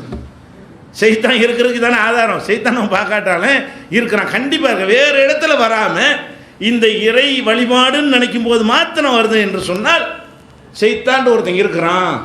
அப்போ இஸ்லாம் உண்மையான மார்க்கத்துக்கு தான் ஆதாரம். ஷைத்தான் ஊசலாட்டம் பண்ணுனா அதுவே எதுக்கு ஆதாரம்? இது சரியான மார்க்கம். ரசூலுல்லாஹ் கரெக்டாக சொல்லியிருக்கிறாங்க. இது வரும்ட்டாங்கல்ல, வருதுல்ல, வேறு நேரத்தில் வரமாட்டேங்குதுல்ல. ஒருத்தன் இருந்தால் நம்மளுக்கு இப்படி கெடுக்கிறான். இதெல்லாம் அதை யாபம் பண்ணுறதுக்குள்ள மெனக்கட்டு யாபப்படுத்தினா கூட வரமாட்டேங்குது. நிறைய விஷயம் பர்பஸாக நினைக்குவான், யார் யாருக்கு எவ்வளோ கொடுக்கும், வரவே வராது. அதுக்குன்னு மெனக்கெடுவான், அதுக்குன்னு மூளையை கசக்குவான், யாபத்துக்கு வராது. அதுக்கு சம்மந்தம் இல்லாத ஒன்றில் போய் நிற்கிறான், எல்லாம் யாபத்துக்கு வருது. தக்பீர் கட்டுறது கணக்கு பார்க்குறக்கு போய் நிற்கிறான். அப்போ அங்கே போய் நின்று என்ன செய்யுது? அவ்வளவு கணக்கு வழக்கு ஞாபகத்துக்கு வந்துடுது. அப்போ இதில் என்ன வழங்குது? ஷைத்தான்கிறவன் வந்து தொழுகைக்குள்ளேயும் வருமா, ஒன்றி தொழுகிறது என்பது கிடையாது. வேறு கொஞ்சம் முடிஞ்ச அளவுக்கு அப்படி கண்ட்ரோல் பண்ணி போகணும் நம்மளால் இயன்ற அளவுக்கு. அவன் ஒரு நேரத்தில் கை ஓங்கு, நம்ம கை ஒரு நேரத்தில் ஓங்கு, இப்படியான ஒரு போராட்டத்துக்குள்ளே போகுமே தவிர அப்படி இரண்டரை கலந்துலாம் போக முடியாது. இதை ரசூலுல்லாஹ் சொல்கிறாங்க. அதே மாதிரி ரசூலுல்லாஹ்வுடைய தொழுகை நீங்கள் எடுத்துக்கிறங்க. அவங்க தொழுகும் பொழுது அவங்களுக்கு ஒரு பேத்தி இருந்தாங்க, ஜெய்னபுன்னு ஒரு மகள் இருந்தாங்க இல்லையா? அவங்களுடைய மகள் உமாமாங்கிற பெயரில் வந்து ரசூலுல்லாஹ்வுக்கு ஒரு பேத்தி இருந்தாங்க. அந்த பேத்தி வந்து ஓரளவுக்கு பெரிய பிள்ளை வயசுக்கு வந்த பிள்ளை இல்லை, ஒரு 5 வயசு அந்த மாதிரியான பருவத்தில் இருக்கும் பொழுது ரசூலுல்லாஹ் வந்து தொழ விடாது. அந்த பொண்ணு, அந்த பேத்தி என்ன செய்யாது, பிடிச்சிக்கிட்டு தொந்தரவு பண்ணணும். அப்போ ரசூலுல்லாஹ் என்ன செய்வாங்கன்னு கேட்டால், தோளில் தூக்கி வச்சுக்கிட்டு இந்த பக்கம் ஒரு கால் அந்த பக்கம் ஒரு காலை தூக்கி போட்டுவிட்டு அவங்களோட தக்பீர் கட்டிக்கிடுவாங்க. அந்த பிள்ளை எங்கே இருக்கும்? தோளில் இருக்கும். கை குழந்தைய கீழே விழுந்துரும். கை குழந்தை இல்லை, கொஞ்சம் விவரமாக உள்ள சுயமாக நிற்கக்கூடிய ஒரு பருவத்தில் உள்ள பேத்தி அது. அப்போ ரசூலுல்லாஹ் தக்பீர் கட்டிடுவாங்களா? ருக்குவுக்கு போகும்போது என்ன செய்வாங்கன்னா அப்படி இறக்கி வச்சு ருக்கு போவாங்க, சஜிதாவுக்கும் போயிடுவாங்க, எந்திரிக்கும் போது தூக்கி மர வச்சுக்கிடுவாங்க. இப்போ ரசூலுல்லாஹ் இப்படி செய்வாங்களா? ரசூல் ஸல்லல்லாஹு அலைஹி வஸல்லம் இந்த பேத்தியுடைய தொந்தரவு தாங்க முடியாமல் தொழுகை விடாது, தோளில் தூக்கி அதில் தூக்கி தோளில் வச்சுக்கிட்டா தான் அது சும்மா இருக்கும், இல்லைன்னா அழுது என்ன செய்யும், அலப்பறை பண்ணிவிடும். தொழுவிக்க விடாதுங்கிறதுனால ரசூலுல்லாஹ் என்ன செய்கிறாங்க, தோளில் வச்சுக்கிறாங்க. இதில் என்ன கவனிக்கணும்? தோளில் குழந்தை இருக்குங்கிறது ஞாபகத்துக்கு வருது. இப்படி ஒன்றி போயிருந்தா குழந்தையோட குனிஞ்சு மண்டை குடைஞ்சு போயிருக்கும். குழந்தை தோளில் இருக்கிற குழந்தையோட குனிஞ்சாங்கன்னா என்ன இருக்கு? அப்போ என்ன தக்பீர் கட்டுறாங்க, எல்லாம் ஓதுறாங்க. ஓதும் பொழுது எதுவும் ஞாபகத்தில் இருக்கிறது, நம்ம தோளில் நம்ம பேத்தி இருக்குது. ருக்குவுக்கு போகும்போது அப்படி பிடிச்சி இறக்கி வச்சுட்டு, ருக்குவுக்கு போகும்போது என்ன செய்கிறாங்க, குழந்தைய இறக்கி வச்சுட்டு ருக்கு பண்ணுறாங்க, சஜிதாவும் பண்ணிடுறாங்க. அதுக்கு மேலே தாங்க அது மாதிரி ஆள ஆரம்பிச்சிடும்ல, எந்திரிக்கும் தோளில் எந்திரிச்சிடுறாங்க. இது என்ன? இது இவங்க சொல்லக்கூடிய ஒன்றி போகிறதுன்னு ஒன்று இருக்குதா? ஒன்றி போகிறதுன்றது ரசூலுல்லாஹ் ஒன்றி போயிருந்தார்களே ஆனால் இந்த பேத்தி ஏற்றி வைக்கிறதும் இறக்கி வைக்கிறதுலாம் தெரியுமா? இதில் எல்லாம் கவனம் செலுத்த ஏழுமா? அப்படி இப்படி இரண்டரை கலந்துட்டா பேத்தியாவது ஒன்றாவது ஒன்றும் தெரியாமல் போயிருக்கணும். அப்போ தோளில் பேத்தி இருக்கிறதுன்னு தெரியுது, தோளில் பேத்தி இல்லைங்கிறது தெரியுது, இந்த பேத்தி இப்போ அழுது அடம்பிடிக்க போகுதுங்கிறது தெரியுது. உடனே தூக்கி தொழுகையில் இருந்துக்கிட்டு என்ன செய்கிறாங்க, தூக்கி வச்சுன்னு வர நின்றுக்கிறாங்க. இப்படி ரசூல் ஸல்லல்லாஹு அலைஹி வஸல்லம் தொழுவார்கள் என்று இது ஒரு தடவை இல்லையா, காணையு சொல்லி இப்படி பல முறை தொழுதிருக்கிறார்கள். ஏதோ ஒரு நாள் அகசமாக தான் நடந்த சம்பவம் இல்லை, இது பல சந்தர்ப்பங்களில் இந்த பேத்தியினால் இந்த மாதிரி சமாச்சாரம் நடந்திருக்கலாம். அப்போ காணையு சொல்லி பேத்தியை சுமந்தவர்களாக ரசூல் ஸல்லல்லாஹு அலைஹி வஸல்லம் தொழுவது வழக்கம். இதுவும் ஜமாத்தில் தொழுதார்கள். இது எங்கது, வீட்டில் உள்ள தொழுகையில் இல்லை, ஜமாத். இன்னைக்கு பேசிமாம் செஞ்சாருன்னா அவ்வளோ அதை சீட்டை கிழிச்சு விடுவாங்க. இன்னைக்கு ஒரு பேசிமாம் வந்து ரசூல்லா ஃபாலோ பண்ணி இந்த மாதிரி செஞ்சா விளங்காம என்ன சொல்லுறான், ஈடுபாடு இல்லாமல் இப்படிலாம் செய்யலாமா? அல்லாஹ்வுடைய ரசூல் இப்படி செஞ்சுருக்கிறாங்க, வழங்குதா? அந்த மாதிரி இது புகாரில் நீங்கள் பார்க்கலாம். இந்த புகாரில் போய் புகார்லாம் தமிழில் வெளியிட்டிருக்கிறாங்க, அதெல்லாம் நீங்கள் எடுத்து பார்க்கணும். புகாரில் 516வது ஹதீஸு, 5996வது ஹதீஸில் இதை பார்க்குறீங்க. அப்போ நபிகள் நாயகம் ஸல்லல்லாஹு அலைஹி வஸல்லம் அவர்கள் தொழுது கொண்டு இருக்கும் பொழுது இவர்கள் நமக்கு எப்படியான ஒரு மனக்குழப்பத்தை ஏற்படுத்துகிறார்களோ அதுக்கு தகுந்த மாதிரி அவங்க நடந்தாங்களா இல்லையான்னு யோசிச்சு பாருங்க. நம்மளை மாதிரி தான் ரசூலுல்லாஹ் இருந்திருக்கிறாங்க இந்த விஷயத்தில். அதாவது மனிதர் என்கிற முறையில் அப்படி தான் இருந்திருக்கிறார்கள். அதே மாதிரி வந்து ஒரு நாள் ரசூல் ஸல்லல்லாஹு அலைஹி வஸல்லம் தொழுகிறாங்க. தொழுது முடிச்சோன்னு வேகமாக ஓடுறாங்க. தொழுது முடித்தவொன்னே எப்போவுமே என்ன செய்வாங்கன்னு கேட்டால், அந்த ஓத வேண்டிய சுப்ஹானல்லாஹ் அந்த மாதிரி திக்ருகள்லாம் ஓதிவிட்டு, துவாக்கள்லாம் ஓதிவிட்டு சாவகாசமாக எந்திரிச்சு என்ன செய்வாங்க, போவாங்க.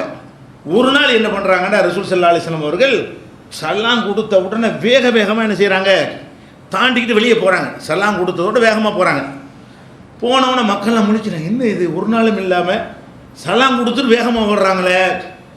வந்து நடுங்கி பயந்துருவாங்க சஹாபாக்கள். ஏதாவது ஒன்று வித்தியாசமாக கண்டா என்னத்துக்குன்னு தெரியலையே, என்ன மாதிரி ஆர்டர் வரப்போ தெரியலையே, என்ன மாதிரி இதை இறை வசனம் இது வந்துருச்சா, வஹீது வந்துருச்சா, எதுக்காக வேண்டி வேகமாக ஓடுறாங்க என்று அவங்கெல்லாம் பதறி நடுங்கி கொண்டிருக்கிறாங்க. போயிட்டு என்ன செய்கிறாங்க, கொஞ்ச நேரம் கழித்து வர்றாங்க. வந்து என்ன செய்கிறாங்க, எல்லாம் உட்காந்துருக்காங்க, அதே இடத்துல இருக்கிறாங்க. நம்ம ஆளுக்கெல்லாம் என்ன செய்வாங்க, ஒரு ஆள் ஒன்றா பின்னாடி ஓடிடுவாங்க. அது சஹாபாக்கிட்ட கிடையாது, வழங்குதா? ஓடுறாங்கன்னா ஏதோ ஒரு காரணத்துக்கு ஓடுறாங்க, அப்படி தானே? இப்போ நான் ஓடுறேன்னு வைங்க, எல்லாம் பின்னாடி ஓடியாந்துருவீங்க. அது கிடையாது சஹாபாக்கிட்ட, அதுவும் கூடாது. வழங்கா ஒருத்தர் ஓடுறான்னா ஏதோ ஒரு வேலையாக இருக்கும், எல்லோரும் ஒன்றா கெட்டு போயிடும். அப்போ ரசூல் ஸல்லல்லாஹு அலைஹி வஸல்லம் எந்திரிச்சு போகும்போது ஒருத்தர் கூட எந்திரிக்கலை. ஒன்றும் சொல்லாமல் போகிறாங்கல்ல, வருவாங்க, என்னன்னு நமக்கு சொல்லுவாங்க. எல்லாம் ஒரு பதட்டத்தோடு வெயிட் பண்ணிக்கிட்டு இருக்கிறாங்க.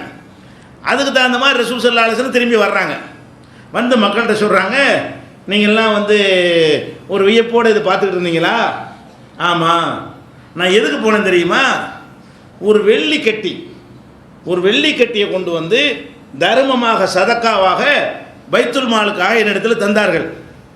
அதை வீட்டில் வச்சுட்டேன் நினைச்சிட்டேன், தொழுகைக்கு வந்துட்டேன். இந்த நிலையில் நான் மூத்தா போயிட்டேன்னு சொன்னால் அந்த வெள்ளி கட்டியை குடும்பத்தார் என்ன நினச்சிக்கிடுவாங்க, என்னுடையது நினச்சிக்கிடுவாங்க. அவங்க தன்னுடையது ஆக்கிக்கணும். திடீர்னு மூத்து எப்போ வந்து விடலாம். அப்போ தன்னுடையது என்று நினைத்துக் கொள்வார்கள்.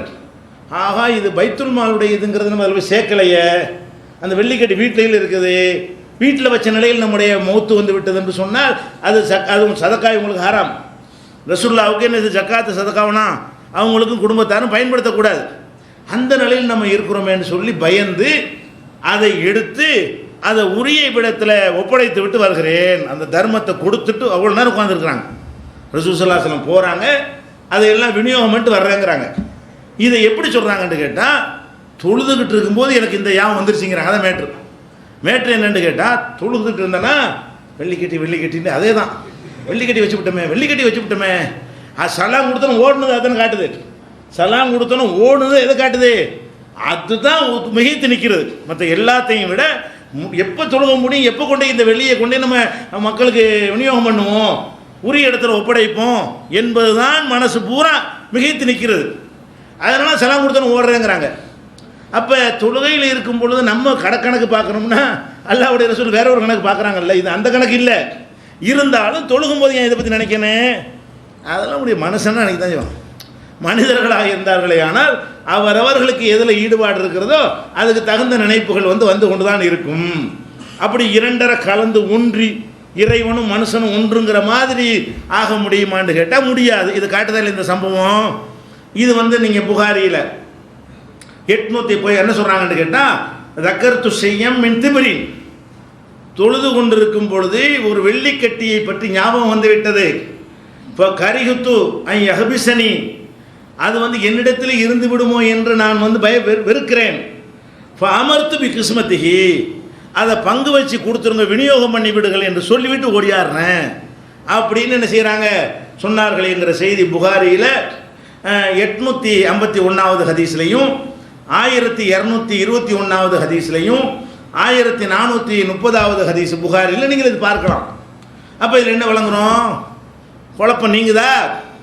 இந்த மாதிரி நம்ம குழம்பிக்கிட்டு இருந்தோம்னா நீங்கள் தாண்டே இப்போ பழையாவும் வருது. என்ன இதெல்லாம் நம்ம தொழுகையா?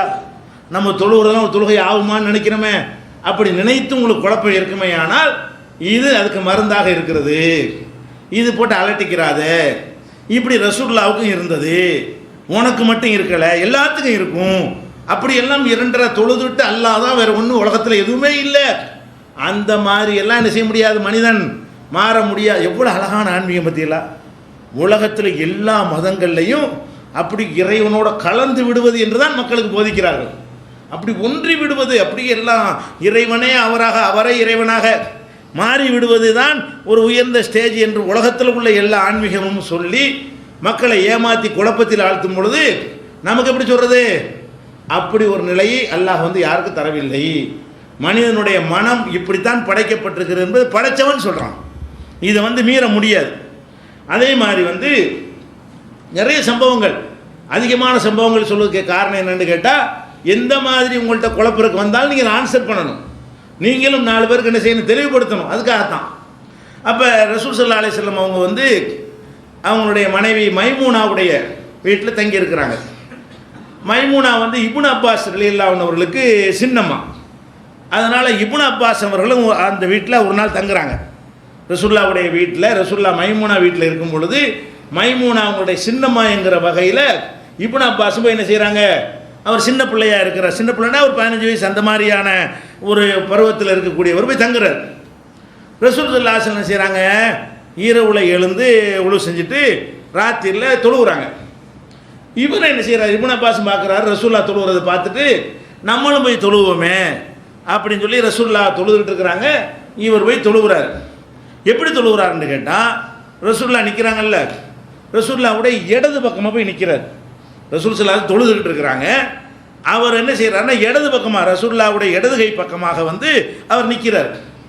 அப்போ ரசூல் ஸல்லல்லாஹு அலைஹி என்ன செய்கிறாங்க தெரியுமா, கையை கொண்டு இந்த இடது பக்கம் இருக்கிறார்ல அப்படி திருப்பி இப்படி பிடிச்சி இழுத்துக்கிட்டு இந்த பக்கம் வலது பக்கம் நிப்பாட்டுறாங்க. இடது பக்கம் இருக்கிறவரை வலது பக்கம் கொண்டு வரதா இருந்தால் இந்த கை பின்னாடி போகணும், இப்படி பிடிக்கணும், இப்படி இழுத்துக்கிட்டு என்ன செய்கிறாங்க, வலது பக்கம் நிப்பாட்டுறாங்க. அப்படி சொல்கிறாரு, இப்போ கும்தான் யசாரிகி, அவங்களுடைய இடது பக்கமாக நான் போய் நின்றேன். இப்போ ஜாலனி அன் யமீனிகி, என்னை வலது பக்கமாக ஆக்கி கொண்டு அவங்க தொழுதாங்க, நான் ஃபாலோ பண்ணி பின்பற்றி தொழுதேன் அப்படிங்கிறாங்க. இது தொழுகிற முறை. ஒரு ஆள் தொழும்போது நம்ம இமாமாக இன்னொருத்தர் போய் சேருவதாக இருந்தால் அவருக்கு வலது பக்கம் நம்ம நிற்கணும். அவருக்கு வலது பக்கம், உங்கள் வலது பக்கம் இல்லை. இமாம்னு ஒருத்தர் நின்றார்னு சொன்னால் அவருடைய இடது கை பக்கம் நிற்காம அவருடைய ஒரு ஆள் நிற்கும்போது வலது கை பக்கம் போய் நின்று கொள்ளணும். இவருக்கு அந்த சட்டம் தெரியாமல் இடது பக்கம் நிற்கிறாரு. அதை இழுத்து கையை பிடிச்சி இழுத்து வலது பக்கம் ஆக்குறாங்க. இதில் ஒன்றி போனால் இவர் நின்றது ஏன் தெரியுது, இவர் நின்றது எப்படி தெரியும், அப்படி இறைவன் ஒன்று போய் எல்லா உலகத்தையும் மறந்து அப்படியே அல்லாஹ்வுடைய மூழ்கிட்டாங்கன்னு சொன்னால் இவர் நின்றது தெரியுமா? சரி, நின்றது தான் நின்றாரு. நம்ம முழுசாக ஈடுபட்டு முக்கால்வாசி ஈடுபட்டு இருந்தால் கூட பிடிச்சி இழுப்பாங்களா? அவர் என்ன நின்று போராட்டு தொழுதுட்டு இருக்க வேண்டியதானே? தொழுதுகிட்டு இருக்கும்போது கையை பிடிச்சி இழுத்து கொண்டாந்து இந்த பக்கம் நிப்பாட்டுறாங்கன்னு சொன்னால் இப்படி தான் நிற்கிற முறைன்னா எல்லாத்தையும் மனுஷங்கிறப்ப கவனிக்கணும். பக்கத்தில் யார் நிற்கிறான்னா அது கவனம் வரத்தானே செய்யும். நம்ம தொழுகிறோம், ஒரு ஆள் பிடிக்காத நிற்பான், இவன் நிற்கிறான்னு வரும். அதில் ஒன்றும் இல்லை, வரதான் செய்யும். வருமா இல்லை? சில ஆளுக்கு உங்களுக்கு சண்டைன்னு வச்சுக்கிறீங்களேன், அப்படி வரக்கூடாது. சண்டையெல்லாம் மார்க்கத்தில் இல்லை. தொழுதுக்கு கரெக்டாக ஒட்டிகிட்டு நிற்கிறான். உங்களுக்கு என்ன தோணும், இவன் ஏன் நம்மக்கிட்ட தான் நிற்கிறான், இப்படி நினச்சா தொழுகைக்கு பாதிப்பாண்டேன் இல்லை. அந்த அந்த நம்பிக்கை வேண்டாம், தப்பாக இருக்கலாமே தவிர இப்படியான ஒரு நினைப்பு எப்படி வராமல் இருக்குங்கிற நீங்கள் மனுஷன் தானே. சாதாரண நேரத்தில் ஒருத்தன் நின்றானே ஆனால் எப்படி எண்ணம் வருமோ தொழுகையில் இருந்தாலும் அப்படி தானே வரும், எப்படி வராமல் இருக்கு. அப்போ அந்த மாதிரி ரசூல் ஸல்லல்லாஹு அலைஹி வஸல்லம் அவர்கள் அவங்களுக்கு இப்னு அப்பாஸ் நிற்கிறதும் தெரியுது, அவர் ராங்கா நிற்கிறதும் தெரிகிறது, அவர் ரைட்டாக நிப்பாட்டுற விஷயமும் சொல்லித்தர வேண்டி இருக்கிறது. இவ்வளவும் அந்த தொழுகைகள் நடக்குது என்று சொன்னால் அது என்ன செய்தியை சொல்லுது? இவங்க சொல்லக்கூடிய குழப்பத்துக்கெல்லாம் காரணம் தான். ஆன்மீகத்தில் கூட குழம்பாதீங்க. மனிதன் மனித நிலையை கடந்து ஒருத்தர் போக முடியாது. எல்லாரும் மனிதனாக தான் இருப்பார்கள், அல்லாஹ்வுடைய ரசூல் உள்பட. இது எங்கே இருக்குன்னு கேட்டால் புகாரியில் ஒரு முதல் வால்யூம்லேயே இது எத்தனை இடத்துல வந்து பாருங்க, 1000 ஹதீஸ் முதல் வால்யூம்னு இருக்குது. 117, 138, 183, 697, 698, 699, 726, 728, 859, 992 இவ்வளோ இடத்துல இருக்குது முதல் பாகத்திலேயே. இன்னும் பல இடங்களில் இந்த செய்தி என்ன செய்ய திருப்பி திருப்பி பதிவு செய்யப்பட்டிருக்கிறது. அப்போ இதில் நம்ம என்ன வழங்குறோம்னு கேட்டால், நபிகள் நாயகம் ஸல்லல்லாஹு அலைஹி வஸல்லம் அவர்கள் இப்படியான ஒரு வழிமுறையை எதையும் கவனிக்காமல் 2.5 மூழ்கி கிடக்கக்கூடிய ஒரு ஆன்மீகத்தை நமக்கு சொல்லித்தரல. அது போலி ஆன்மீகம். அப்படி ஒரு ஆன்மீகம் உலகத்தில் இருக்க முடியவே முடியாது. அதை விட நம்ம ஒரு தொழுது கொண்டிருக்கிறோம், முன்னாடி ஒரு தடுப்பு வச்சுக்கணும். தொழுகிறதாக இருந்தால் யாரும் நம்மளை கடந்து செல்லக்கூடாது என்ற இடத்தில் தொழுதால், நம்ம பாட்டு காட்டில் தொழுகிறோம்னா பிரச்சனை இல்லை, யார் குறுக்க போகிற பஞ்சாயத்து வராது. நம்ம பாட்டு வீட்டில் செவத்துக்கு நேரம் தொழுதா யார் குறுக்க போகிற பஞ்சாயத்து வராது. ஒரு விசாலமான இடத்துல தொழுமே என்ன செய்யும், பலரும் போகவும் வரவும் இருப்பார்களே. ஆனால் அப்போ நம்ம முன்னாடி சஜிதா செய்கிறோம் இல்லையா, அந்த இடத்த மார்க் பண்ணி ஒரு பொருளை வச்சுக்கிடணும். ஒரு தலானியை வச்சுக்கிடலாம், ஒரு சேரை வச்சுக்கிடலாம், ஒரு கைக்குட்டையாவது முன்னாடி என்ன செய்யணும் வைத்து கொள்ள வேண்டும். அப்படி வச்ச பிறகு யாராவது கடந்து போனால் குறுக்க போனது ஆகாது. அவர் தடுப்பு போட்டார்ல, இது வரைக்கும் தான் என் இல்லை, சஜிதா செய்கிறது நான் இது இந்த இடத்துல செய்ய போகிறேன், இது வரைக்கும் ஏன் இல்லைன்னு ஒரு வகுத்துக்கிட்டாருன்னு சொன்னால், அதை தாண்டி ஒருத்தர் போனால் குறுக்க போன குற்றம் வராது. இப்படி வைத்துக்கொள்ள வேண்டும். அது அடுத்தவங்க கடந்து செல்லக்கூடிய நிலையாக இருந்தால் செய்ய வேண்டும். இப்படி சைதா செய்கிற இந்த இடத்துல நான் சைதா செய்ய போகிறேன், கிபிலா அங்கிட்டு தான் இருக்குது, புரியுறதுக்காக சொல்கிறேன், தொழுதுகிட்டு இருக்கிறேன், இந்த இடத்துல சைதா செய்ய போகிறேன். இந்த இடம் எனக்கு சொந்தம். இப்போ தொழுது முடிக்கிற வரைக்கும் நான் நிற்கிற இடத்துல இருந்து நெத்தியை வைக்கிற இடம் வரைக்கும் யாருக்கு சொந்தம்? தற்காலிகமாக எனக்கு சொந்தம், எனக்கு அல்லாஹ்வுக்கு உள்ள உறவு. இதுக்குள்ளே ஒருத்தன் குறுக்க வர்றான். இப்போ அதை தாண்டி போனால் பிரச்சனை இல்லை, நம்ம மட்டும் சும்மா இருந்துக்கிற வேண்டியதுதான். ஏன்னா நம்ம எல்லைக்குள்ளே வரல. அப்படி தாண்டி போனால் ரசூலுல்லாஹ் சொல்கிறாங்க, நீங்கள் முன்னாடி ஒரு தடுப்பை வைத்து தொழும் பொழுது, தடுப்பு வைக்காமல் தொழுது குறுக்க போனால் தடுக்கக்கூடாது, உங்களுக்கு ரைட் இல்லை, நீங்கள் செய்ய வேண்டிய கடமை ஒழுங்காக செய்யலை.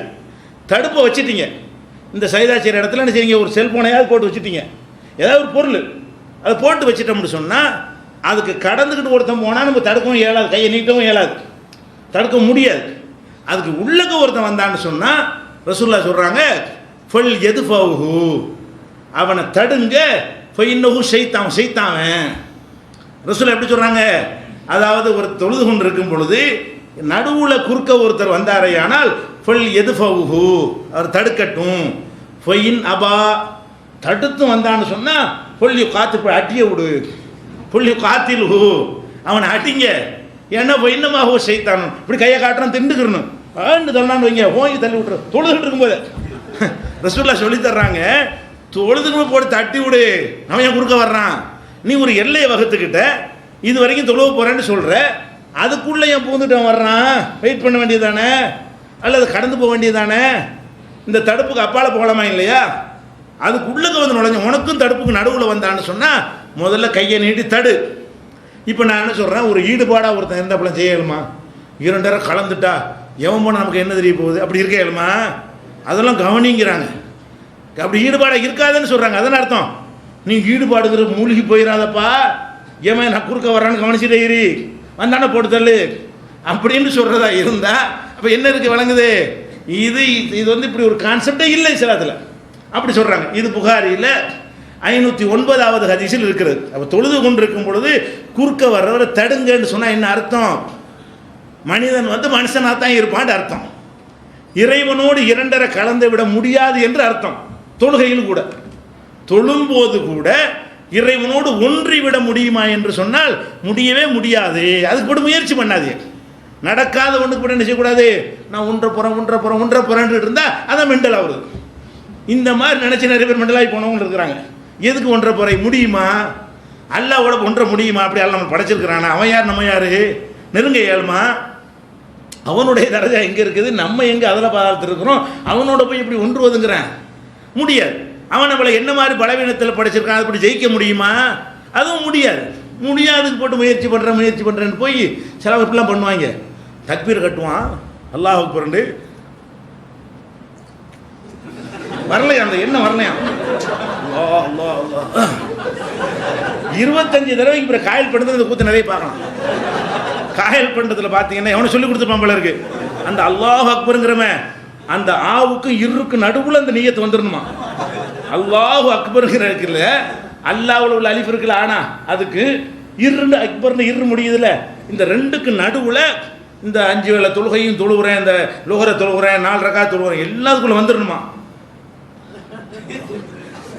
அவர் ருக்குக்கு போயிடுவார், இவன் தக்பீர் கட்ட மாட்டான். இது நாங்கள் நிறைய பார்த்துருக்குறோம். இந்த மாதிரி ஷாஃபி மதுஹபில் உள்ள ஆளுக்கு அந்த மதுஹபில் இப்படி சொல்லி கொடுத்த காரணத்தினால இது எதுக்கு உனக்கு இப்படிலாம் ஏழுமா, இந்த அல்லாஹ் அக்பர் குள்ள முட்டையும் கொண்டாச்சு, அல்லாஹ் அக்பர் சொல்லிக்கிட்டு போவியா, லோர் தொழுவ போகிறோன்னு தெரியுது, 4 ரக்காத் தெரியுது, கிபிலா முன்னோக்க போகிறதும் தெரியுது, நீ என்ன கிழக்கத்தை முக்கியம் இருக்கிற, போக வேண்டிய அல்லாஹ் அக்பர்னு தக்பீர் கட்டிட்டு சொல்லிட்டு போயிட வேண்டியதானப்பா. மனுஷங்கிற முறையில் உள்ளது இருக்கு தானே செய்யும். இவன் ஜெயிக்க பார்க்குறான். மனிதன்கிட்ட என்ன இருக்குமோ எது மாறாதோ அதை ஜெயிக்கணும்னு போனால் எப்படி உனக்கு முடியும், நாசமாக தான் போகிறது. வாசு முத்தி போய் கடைசியில் என்ன மெண்டலாக போய் முடிஞ்சிடும். அது வரக்கூடாது. இதுதான் சொல்கிறார் ரசூல் ஸல்லல்லாஹு அலைஹி வஸல்லம் அவர்கள். அந்த மாதிரி சொல்கிறாங்க. இன்னும் சொல்ல போனால் இமாம் தொழுகிறார், தொழுவும் போது அவர் மிஸ்டேக் விடுறார், ஓதுவதில் மிஸ்டேக் விடுவார். அல்லது ருக்கு இப்போ சஜிதாவிலேருந்து எந்திரிக்கிறதுக்கு மேலே என்ன செய்வார், உட்கார்றதுக்கு மேலே எந்திரிச்சிடுவார். 2வது ரக்காத்தில் உட்காரணுமா இல்லையா, 2வது ரக்காத்து முடிஞ்சிட்டா உட்காந்து அத்தையாத்து ஓதிட்டு எந்திரிக்கணும். அவர் முதல் ரக்காத்து நினைச்சாருன்னு வைங்க, என்ன செய்வார், எந்திரிப்பார். இப்போ நம்ம என்ன செய்யணும், இப்போ இதெல்லாம் தெரிஞ்சு வச்சுருக்கோமா இல்லையா, மார்க்கத்தில் என்ன செய்யணும். அப்போ பெண்களாக இருந்தால் என்ன செய்யணும், கை தட்டணும். பெண்களாக தான் என்ன செய்யணும், கை தட்ட வேண்டும். கை எதுனா சத்தம் அந்த தூரத்து பின்னாடி நிற்பாங்க, அவங்க சத்தம் இங்கே வரைக்கும் வராது. இவர் ராங்காக எந்திரிச்சாருன்னா என்ன செய்யணும், கை தட்டினோன்னே ஆஹா நம்மகிட்ட மிஸ்டேக் இருக்குது அப்படின்னு சொல்லி விளங்கி அவர் திருத்தி கொள்ளணும். ஆண்களாக இருந்தாங்கன்னா சுபஹானல்லாங்கணும். நீங்கள் எந்திரிக்கிறேன்னு சொல்லிடக்கூடாது, நீங்கள் அத்தையாத்தில் உட்காரவில்லைன்னு சொல்லிடக்கூடாது. நம்ம என்ன செய்யணும், சுபஹானல்லான்னு சொன்னோம்னு சொன்னால் அவர் என்ன விளங்கிக்கிறனே ஒரு மிஸ்டேக். இன்னும் சொல்ல போனால் அவர் திரும்பியும் பார்க்கலாம். அந்த இமாம் இருக்கார சுபஹானல்லான்றவுடனே அப்படி திரும்பி பார்க்கலாம். என்னத்துக்காக சொல்கிறாங்கன்னு விளங்காதுல்ல, தீ பிடிச்சிருச்சா, வேறு எதுவும் நடந்துருச்சா, எதுக்கு பிடிச்சி சுபஹானல்லாங்கிறாங்க அப்படி இப்படின்னு கூட சொல்லலாம். உட்காரு எந்திரின்னு கூட சொல்லலாம் சைகையில். இப்படி எல்லாம் செய்வது மார்க்கத்தில் இருக்கிறது. ரசூல் ஸல்லல்லாஹு அலைஹி வஸல்லம் அப்படி சொல்கிறாங்க. நான் வரும்பொழுது நீங்கள் எல்லாம் எதுக்காக வேண்டி நீங்கள் சலசலப்பு காட்டுறீங்க, ஒரு தவறு ஏற்படுமையானால் அத்தஸ்பீஹு லிர்ரிஜால், ஆண்களாக இருந்தால் தஸ்பீஹ் சொல்லி சுப்ஹானல்லாஹ் சொல்லி உணர்த்துங்கள். ஒ தஸ்பீஹு லின்னிசா, பெண்களாக இருந்தால் கைதட்டி என்ன செய்யுங்க, கைதட்டணும்னு நான் விளங்கிக்கிறேன். இமாம் விளங்கிக்கிறார். என்ன விளங்கிறாரு, நம்ம தொழுகையில் ஏதோ ஒரு முறையில் மிஸ்டேக் பண்ணிட்டோம், ஏன்னா உட்கார இடத்துல நின்றுட்டோம், நிற்கிற இடத்துல உட்காந்துட்டோம், ஏதோ ஒரு ராங்கு பண்ணிட்டோம், சலாம் கொடுக்க முந்தி சலாம் கொடுத்துட்டோம் அப்படிங்கிற மாதிரி விளங்கி கொள்வார்கள். இதுக்கு நீங்கள் என்ன அடையாளம் காட்டணே. அப்போ தக்பீர் கட்டிட்டு பொம்பளை கையை தட்டினா எங்கே ஒன்றி போனீங்க, தக்பீர் கட்டி தொழுதுட்டு இருக்கிறீங்க, இமாமு தப்பு பண்ணுறாருன்னு என்ன செய்றீங்க, கையை தட்டுறீங்கன்னா என்ன விளங்கி போச்சு, ஒன்றலை முடியலை, ஒன்றக்கூடாது. இதை கவனிக்கணும், தப்பு செய்கிற கவனிக்கணும். உங்களுக்கு நீங்கள் ஒன்றி போனால் நீங்கள் சுப்ஹானல்லாஹ் நீங்கள் பாட்டு ஓதிட்டு இருக்க வேண்டியதானே. நீங்கள் அல்ஹம்துலில்லாஹி ரப்பில் ஆலமீன் ஓதிக்கிட்டே இருப்பீங்க, அவர் ராங்கு பண்ணார்னா அங்கே சுப்ஹானல்லாஹ்ன்ற வேண்டியதுதான். அப்போ இதில் என்ன விளங்குது, இப்படி ஒன்றி போய் தொலையாத, அவர் என்ன பண்ணுறாரு கவனிச்சிட்டு, இமாம் என்ன மாதிரி செய்கிறாரு ஒழுங்காக பண்ணுறாரு இல்லையான்ட்டு வாட்ச் பண்ணிக்கிட்டு, வாட்ச் பண்ணாலே முடிஞ்சு போச்சு. நீங்கள் ஒன்றலையே, அவர் தப்பு விட்றாரா இல்லையான்னு இப்போ வாட்ச் பண்ணுறீங்களோ உங்களால் ஒன்ற முடியுமா. இப்படி ரசூல் ஸல்லல்லாஹு அலைஹி வஸல்லம் சொல்கிறாங்க. இது புகாரியில் பெரிய ஹதீஸு 1204வது ஹதீஸில் இது இருக்கிறது. இப்படி ஏராளமான இன்னும் சில விஷயங்கள்லாம் இருக்குது. எல்லாத்தையும் நீங்கள் ஓரளவுக்கு தெரிந்து கொண்டால்தான் இந்த மாதிரியான மனக்குழப்பம் நமக்கு வராது. இதை வைத்து நம்மளை யாரும் ஏமாற்ற முடியாது. இது குறித்த இன்னும் பல விஷயங்கள் இருக்கிறது. இன்ஷா அல்லாஹ் அது அடுத்தடுத்த நாட்களில் பார்க்கலாம். சில ஆதாரங்களை ஏதோ 2-3 ஹதீஸ் இருக்குன்னு நினச்சி கொள்ளக்கூடாது. நிறைய இது சம்பந்தமான ஆதாரங்களை நீங்கள் உள்ளத்தில் ஆழமாக பதிய வைத்து கொண்டால் தான் இது மாதிரி நமக்கு ஆன்மீகத்தில் நம்ம பின்தங்கி இருக்கிறோம் என்று யாராவது குழப்பி விடும் பொழுது இந்த செய்திகள் நம்மளை உறுதிப்படுத்தி விடும். அப்போ அனஸ் ரலியல்லாஹு அன்ஹு அவர்கள் சொல்கிறார்கள், கடுமையான வெயில் காலம், வெயில் காலத்தில் அவங்க இப்போ நம்ம ஏசி போட்டு கூட இப்போ தொழுது கொண்டிருக்கிறோம், வெயில் வந்துருச்சுன்னு சொன்னால். அந்த காலத்தில் ஏசிலாம் கிடையாது. அரபு நாட்டு வெப்பம் எப்படின்னு நமக்கு தெரியும். இங்கே இருக்கிறத விட 1-2 டிகிரி 3 டிகிரி அதிகமாகவே இருக்கும் எல்லா காலங்கள்லையும். அப்போ அதிகமான வெப்பம் உள்ள அந்த ஊரில் வேறு தட்டுப்பந்தல் வையப்பட்ட ஒரு இடத்துல கீழே எல்லாம் மணல் கொட்டி கொடுக்கக்கூடிய இடத்துல தான் தொழுகை நடத்துவாங்க. அப்போ சஜிதாவுக்கு போனால் நெத்தியை வைக்க முடியாது. கால் வந்து தாங்கி கொள்ளும், உள்ளங்கால் வந்து அந்த வெப்பத்தை கொஞ்சம் அதிகமாக தாங்கி கொள்ளும், முகம் தாங்கி கொள்ளாது. அப்போ அந்த வெயிலில் சூட்டில் நின்று தொழும் பொழுது நெத்தியை கொண்டே தரையில் வைக்க முடியாது. அப்போ நபிகள் நாயகம் ஸல்லல்லாஹு அலைஹி வஸல்லம் அவர்களுக்கு பின்னாடி தொழக்கூடிய சஹாபாக்கள் எப்படி இதை வந்து எதிர்கொண்டாங்க? அனஸ் ரலியல்லாஹு அன்ஹு சொல்கிறார்கள், நாங்கள் வந்து கடுமையான வெப்பமான காலங்கள் வரும் பொழுது சஜிதா செய்யும் போது ஒரு துண்டு வச்சுருப்போம்ல, அதை தூக்கி நெத்தியை வைக்கிற இடத்துல வச்சு அதுக்கு மேலே சஜிதா செய்வோம். வெப்பம் தாங்க நெத்திக்கு வந்து அதை தாங்கி கொள்ள முடியாது என்று அனஸ் ரலியல்லாஹு அன்ஹு சொல்கிறாங்க. இது எப்போ நடக்கிறது? நபிகள் நாயகம் குன்னானு சல்லி மான் நபி ஸல்லல்லாஹு அலைஹி வஸல்லம், நாங்கள் ரசூல் ஸல்லல்லாஹு அலைஹி வஸல்லம் அவங்களோட தொழும்போது நடந்த விஷயம். ரசூலுல்லாஹ்க்கு பிந்தி நடந்தது இல்லை. ரசூலுல்லாஹ் இமாமாக இருக்க மக்கள்லாம் தொழுகிறாங்க. தொழுகும் பொழுது நெத்தியை கொண்டே வைக்கும் பொழுது இது தர சூடுது, இந்த சூட்டை வந்து நெத்தி தாங்காது, இவ்வளோ சிந்தனை அவங்களுக்கு வருது. யாருக்கு வருது? சஹாபாக்களுக்கு வருது. அவங்க இருக்கிற வெப்பத்தை கணிக்கிறாங்க, தரையை கணிக்கிறாங்க, நெத்தியுடைய அந்த மென்மையான தன்மையை கணிக்கிறாங்க, அதை என்ன செஞ்சால் அதை தீர்வு செய்யலாம் என்பதை கணிக்கிறாங்க. அவங்களுடைய ஆடையில் ஒரு பகுதியவே அந்த இடத்துல வைத்து அதில் நாங்கள் நெத்தியை வைத்து சஜிதா செய்வோம். எதுக்காக வேண்டி கேட்டால் இத்திகால் ஹர்ரி, அந்த வெப்பத்தை வந்து தவிர்த்து கொள்வதற்காக. இது புகாரியில் நீங்கள் 385வது ஹதீஸ்லையும் 542வது ஹதீஸ்லையும் 1208வது ஹதீஸ்லையும் பார்க்கலாம். அப்போ இது ரசூல் ஸல்லல்லாஹு அலைஹி வஸல்லம் எந்த மாதிரி வழி நடத்தியிருக்கிறாங்க? இரண்டரை கலந்து ஒன்றி மனிதன் வந்து மலக்காக மனிதத்தன்மைக்கு அப்பாற்பட்டவனாக மாறி, அல்ல அல்லாவோடு அப்படி அல்லாவும் மனுஷன் ஒன்றுங்கிற மாதிரி கலந்து அப்படியெல்லாம் போக முடியாது என்பது தானே இதிலிருந்து விளங்குகிறது. இப்படித்தானே ரசூல் ஸல்லல்லாஹு அலைஹி வஸல்லம் அவர்கள் தன்னுடைய சமுதாயத்துக்கு உண்மையான ஆன்மீகத்தை சொன்னாங்க. போலியான ஆன்மீகத்தை சொல்லி ஏமாத்தாம உண்மையான ஆன்மீகத்தை சொன்னாங்க. அப்போ இந்த உண்மையான ஆன்மீகத்தை நம்ம ஆழமாக மனசில் வைத்து கொண்டோமே ஆனால் எந்த குழப்பமும் வராது, யாரும் நம்மளை குழப்பவும் முடியாது. இது விளங்காத அறிவியினர்கள் தான் குழம்பி போவார்களே தவிர இந்த சரியான செய்திகளை எல்லாம் அறிந்து கொண்டிருக்கக்கூடிய ஒரு முஸ்லீமும் குழம்ப மாட்டார். அதே மாதிரி இப்போ நபிகள் நாயகம் ஸல்லல்லாஹு அலைஹி வஸல்லம் அவங்க ஒரு நாள் வந்து தொழுகிறாங்க. தொழுது முடித்த உடனே சலாம் கொடுத்து முடித்த பிறகு அவங்க ஒரு மேலாடை போர்த்தி கொண்டு என்ன செய்கிறாங்க? தொழுகிறாங்க. அந்த மேலாடை என்பது வந்து அபூ ஜஹம் என்ற ஒரு ஆள் நபிகள் நாயகம் ஸல்லல்லாஹு அலைஹி வஸல்லம் கொடுத்த ஒரு மேலாடை. அந்த அபூ ஜஹம் வந்து அதை கொடுத்து என்ன செஞ்சிருக்காரு? இதை உங்களுக்கு நல்லா இருக்கும் போட்டுக்கிறங்க என்று சொல்லி கொடுத்துருக்கிறாரு. அந்த மேலாடை வந்து வேலைப்பாடு உள்ள ஒரு மேலாடை, சும்மா பிளைன் துணியாக இல்லாமல் அதில் கொஞ்சம் டிசைன்கள் வேலைப்பாடுகள்லாம் செய்யப்பட்ட ஒரு ஆடை. அப்போ ரசூல் ஸல்லல்லாஹு அலைஹி வஸல்லம் தொழுது முடிச்சோன்னு என்ன செய்கிறாங்கன்னா உடனே அதை கலட்டுறாங்க. மேலே போட்டிருந்த மேலாடையை அதை கலட்டி கொடுத்து ஒரு ஆள்கிட்ட கொடுத்து இதை கொண்டு போய் நீங்கள் அபூ ஜஹம்கிட்ட கொடுத்துருங்க. ஏன் என்று சொன்னால் இது வந்து தொழுவும் பொழுது நம்மளை வந்து பல அப்படி கவனத்தை திருப்புகிறது, என்னுடைய கவனத்தை நெஞ்சிறது திருப்பி விடுகிறது. அவர் வேற ஒரு ஆடை வைத்திருக்கிறாரு, அதை தர்றதா சொன்னார், அதை வாங்கிட்டு வாங்க. இது கொஞ்சம் நல்லா 2 ஆடை வச்சுருந்துருப்பார் போல இருக்கு, இது கொஞ்சம் நல்லா இருக்குன்னு ரசூல் ஸல்லல்லாஹு அலைஹி வஸல்லம் விரும்பி எடுத்துக்கிட்டாங்க. இன்னொரு ஆடை ஆர்டினரியாக சாதாரண ஒரு ஆடை. அப்போ என்ன செய்கிறாங்க? இதை போட்டு தொழுதவுடன் அவங்களுக்கு குழப்பம் ஏற்படும். திசை நம்மளுக்கு அப்படி ஏற்படும்ல. நமக்கு முன்னாடி ஒருத்தர் ஒரு டிஃப்ரெண்ட்டான ஒரு ஆடை அணிந்திருந்தார்னு சொன்னால் அந்த ஆடையிலேயே போய் இப்படி எங்கேயோ என்ன செஞ்சிடறேன் நம்ம கவனங்கள் போய்விடும். அல்லது சுவரில் என்னத்தையாவது ஒரு டிசைனை வரைஞ்சி வச்சுருந்தாங்கன்னு வைங்க, அதன் முன்னாடி நின்று தொழுதோம்னு சொன்னால் அப்படியே அது யானை மாதிரி சிங்கம் மாதிரி புலி மாதிரிலாம் நமக்கு தெரிய ஆரம்பிக்கும். இப்படியே அந்த கற்பனைகள் என்ன செய்ய சிறகடித்து பறக்கும் பொழுது பலவிதமான ஒரு குழப்பங்கள் ஏற்படும். அப்போ ரசூல் ஸல்லல்லாஹு அலைஹி வஸல்லம் செய்கிறாங்கன்னா இந்த மாதிரி எனக்கு ஒரு குழப்பம் ஏற்பட்டுருச்சு, நீங்கள் கொண்டு போய் கொடுத்துட்டு வாங்க. அப்போ என்ன விளங்குறது? இப்படி ஒன்று இருந்தால் குழப்பம் ஏற்படத்தான் செய்யும், அதைத்தான் தவிர்த்துக்கிறணுமே தவிர அதெல்லாம் பார்த்தாலும் நான் ஸ்டடியாக நிற்பேங்கிறது முடியாது. அப்போ ரசூல் ஸல்லல்லாஹு அலைஹி வஸல்லம் எப்படி நடந்திருக்கலாம்? இதெல்லாம் ஒரு பெரிய மேட்ரா, இதை பார்த்தெல்லாம் நான் ஆடி போயிடுவேனா, இதை பார்த்துலாம் தடுமாறிடுவேனா, நான் தான் அல்லாஹ் கூட ஒன்றிடுவேனே அப்படிங்கிற மாதிரி காட்டினா யாருக்கு தெரிய போகுது? அப்படி மக்கள்கிட்ட சொன்னால் யார் டவுட் பண்ண போகிறா? இது அவங்க மார்க்கம் இல்லை, அல்லாஹ்வுடைய மார்க்கமாக இருக்கனால அப்படி சொல்ல முடியாது, விட மாட்டான்ல. இது அல்லாஹ்வுடைய மார்க்கம், உள்ளது உள்ளபடி மட்டும்தான் பேச முடியுமே தவிர அவங்க விருப்பப்பட்டிருந்தா கூட சொல்ல முடியாது, விருப்பமும் பட மாட்டாங்க. அல்லாஹ் உங்களை செலக்ட் பண்ணி தேர்ந்தெடுத்திருக்கிறான். அப்போ என்ன நம்ம விளங்குறோம்? இப்படியான ஒரு கவனத்தை திருப்புகிற ஆடையை அணிந்து தொழுதால் நம்ம தொழுகைக்குள்ளே இருந்தாலும் அல்லாஹ்வுடைய ரசூலாக இருந்தாலும் நான் எல்லாருடைய கவனம் எப்படி திரும்புமோ அவங்க கவனம் திரும்பும். அப்போ அதிகபட்சம் நம்ம என்ன செஞ்சுக்கிடலாம்? அது மாதிரி டிசைன்களை தவிர்த்து கொள்ளலாம்.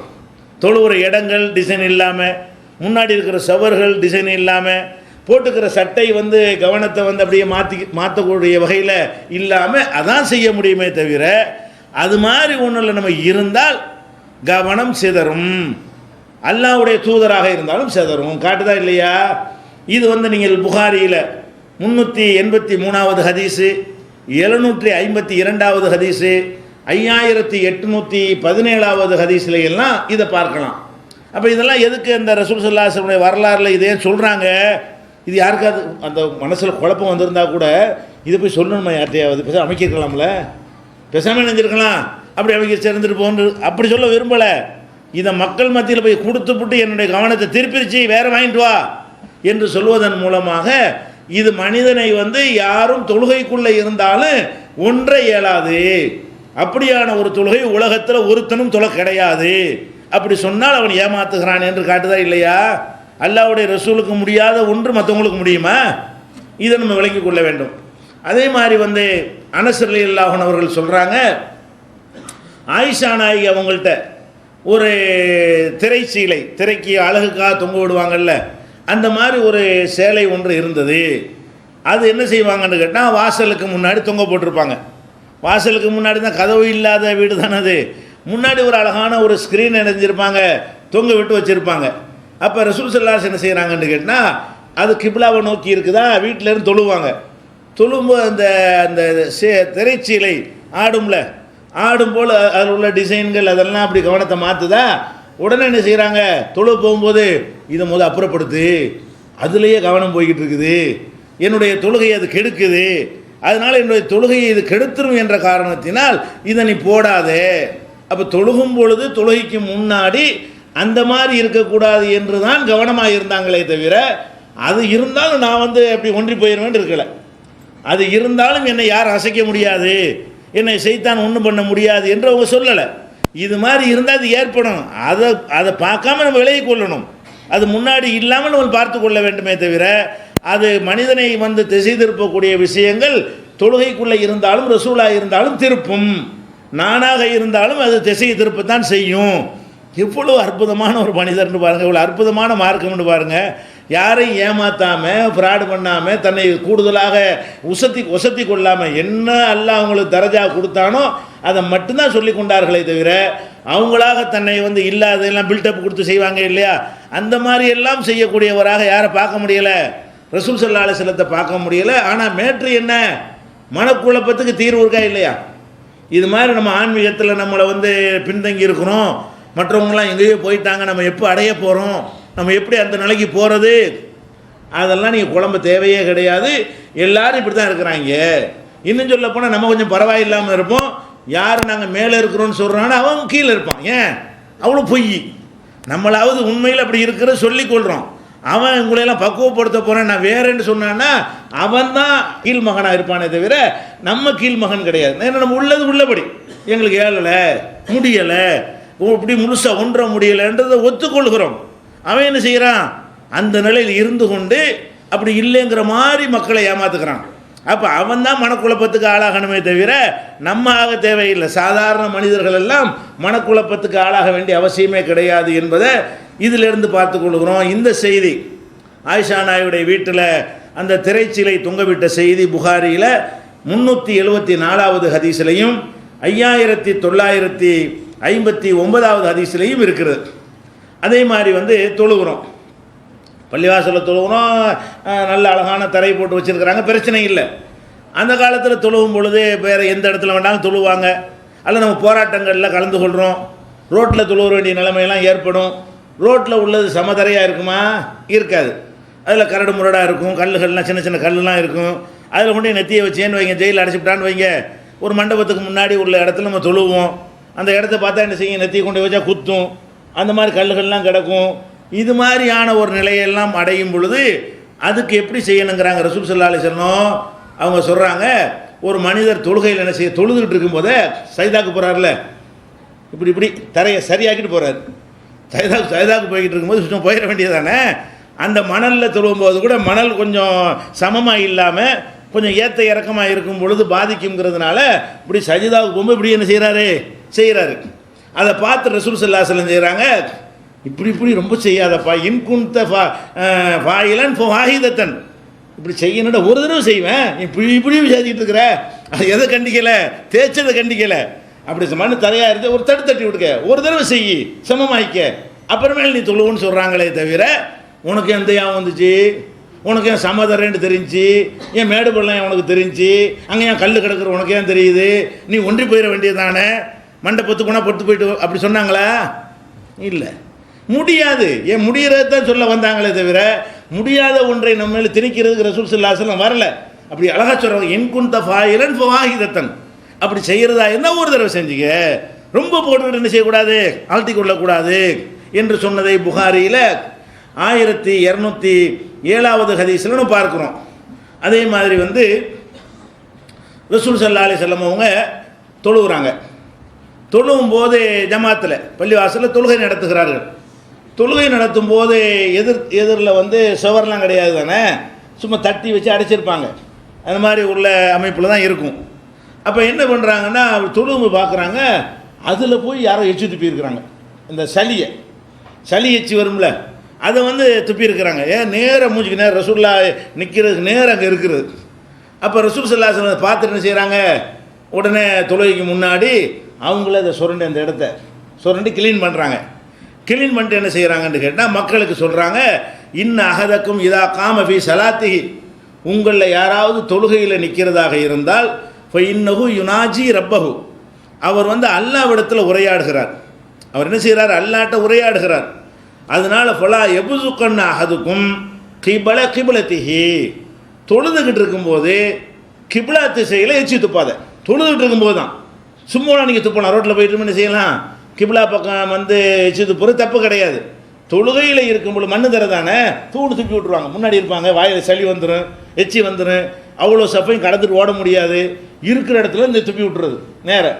அப்போ அந்த மாதிரிலாம் அந்த காலத்தில் மணல் தானே, மண்ணு தானே இருந்துச்சு, அதில் செஞ்சுக்கிட்டு இருந்தாங்க. அதுக்கு சொல்கிறாங்க, ஃபலா யபுசுகன்ன அஹதுக்கும் கிபலத்திஹி, கிப்லா திசையை நோக்கி ஒருத்தன் எச்சியை துப்பிடாதீங்க.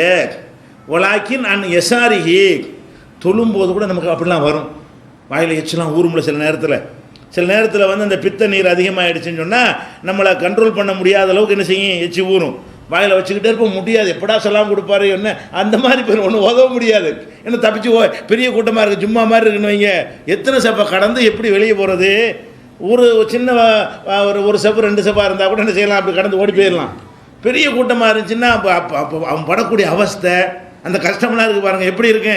அதுக்கு என்ன செய்கிறாங்கன்னு கேட்டால், அப்படி துப்புறதா இருந்தால் இடது பக்கம் துப்பிக்க, தூண் துப்பிக்க, கீழே மண்ணு தானே, துப்பி முடிக்க, தொழுதுகிட்டு இருக்கும்போதே வாயில் எச்சி ரொம்ப அதிகரித்து விட்டதுன்னு சொன்னால், தொழுது கொண்டு இருக்கும் பொழுது வலாக்கி நான் எசாரிகி, எச்சியை இடது பக்கம் துப்பிக்கிறேங்கன்ட்டாங்க.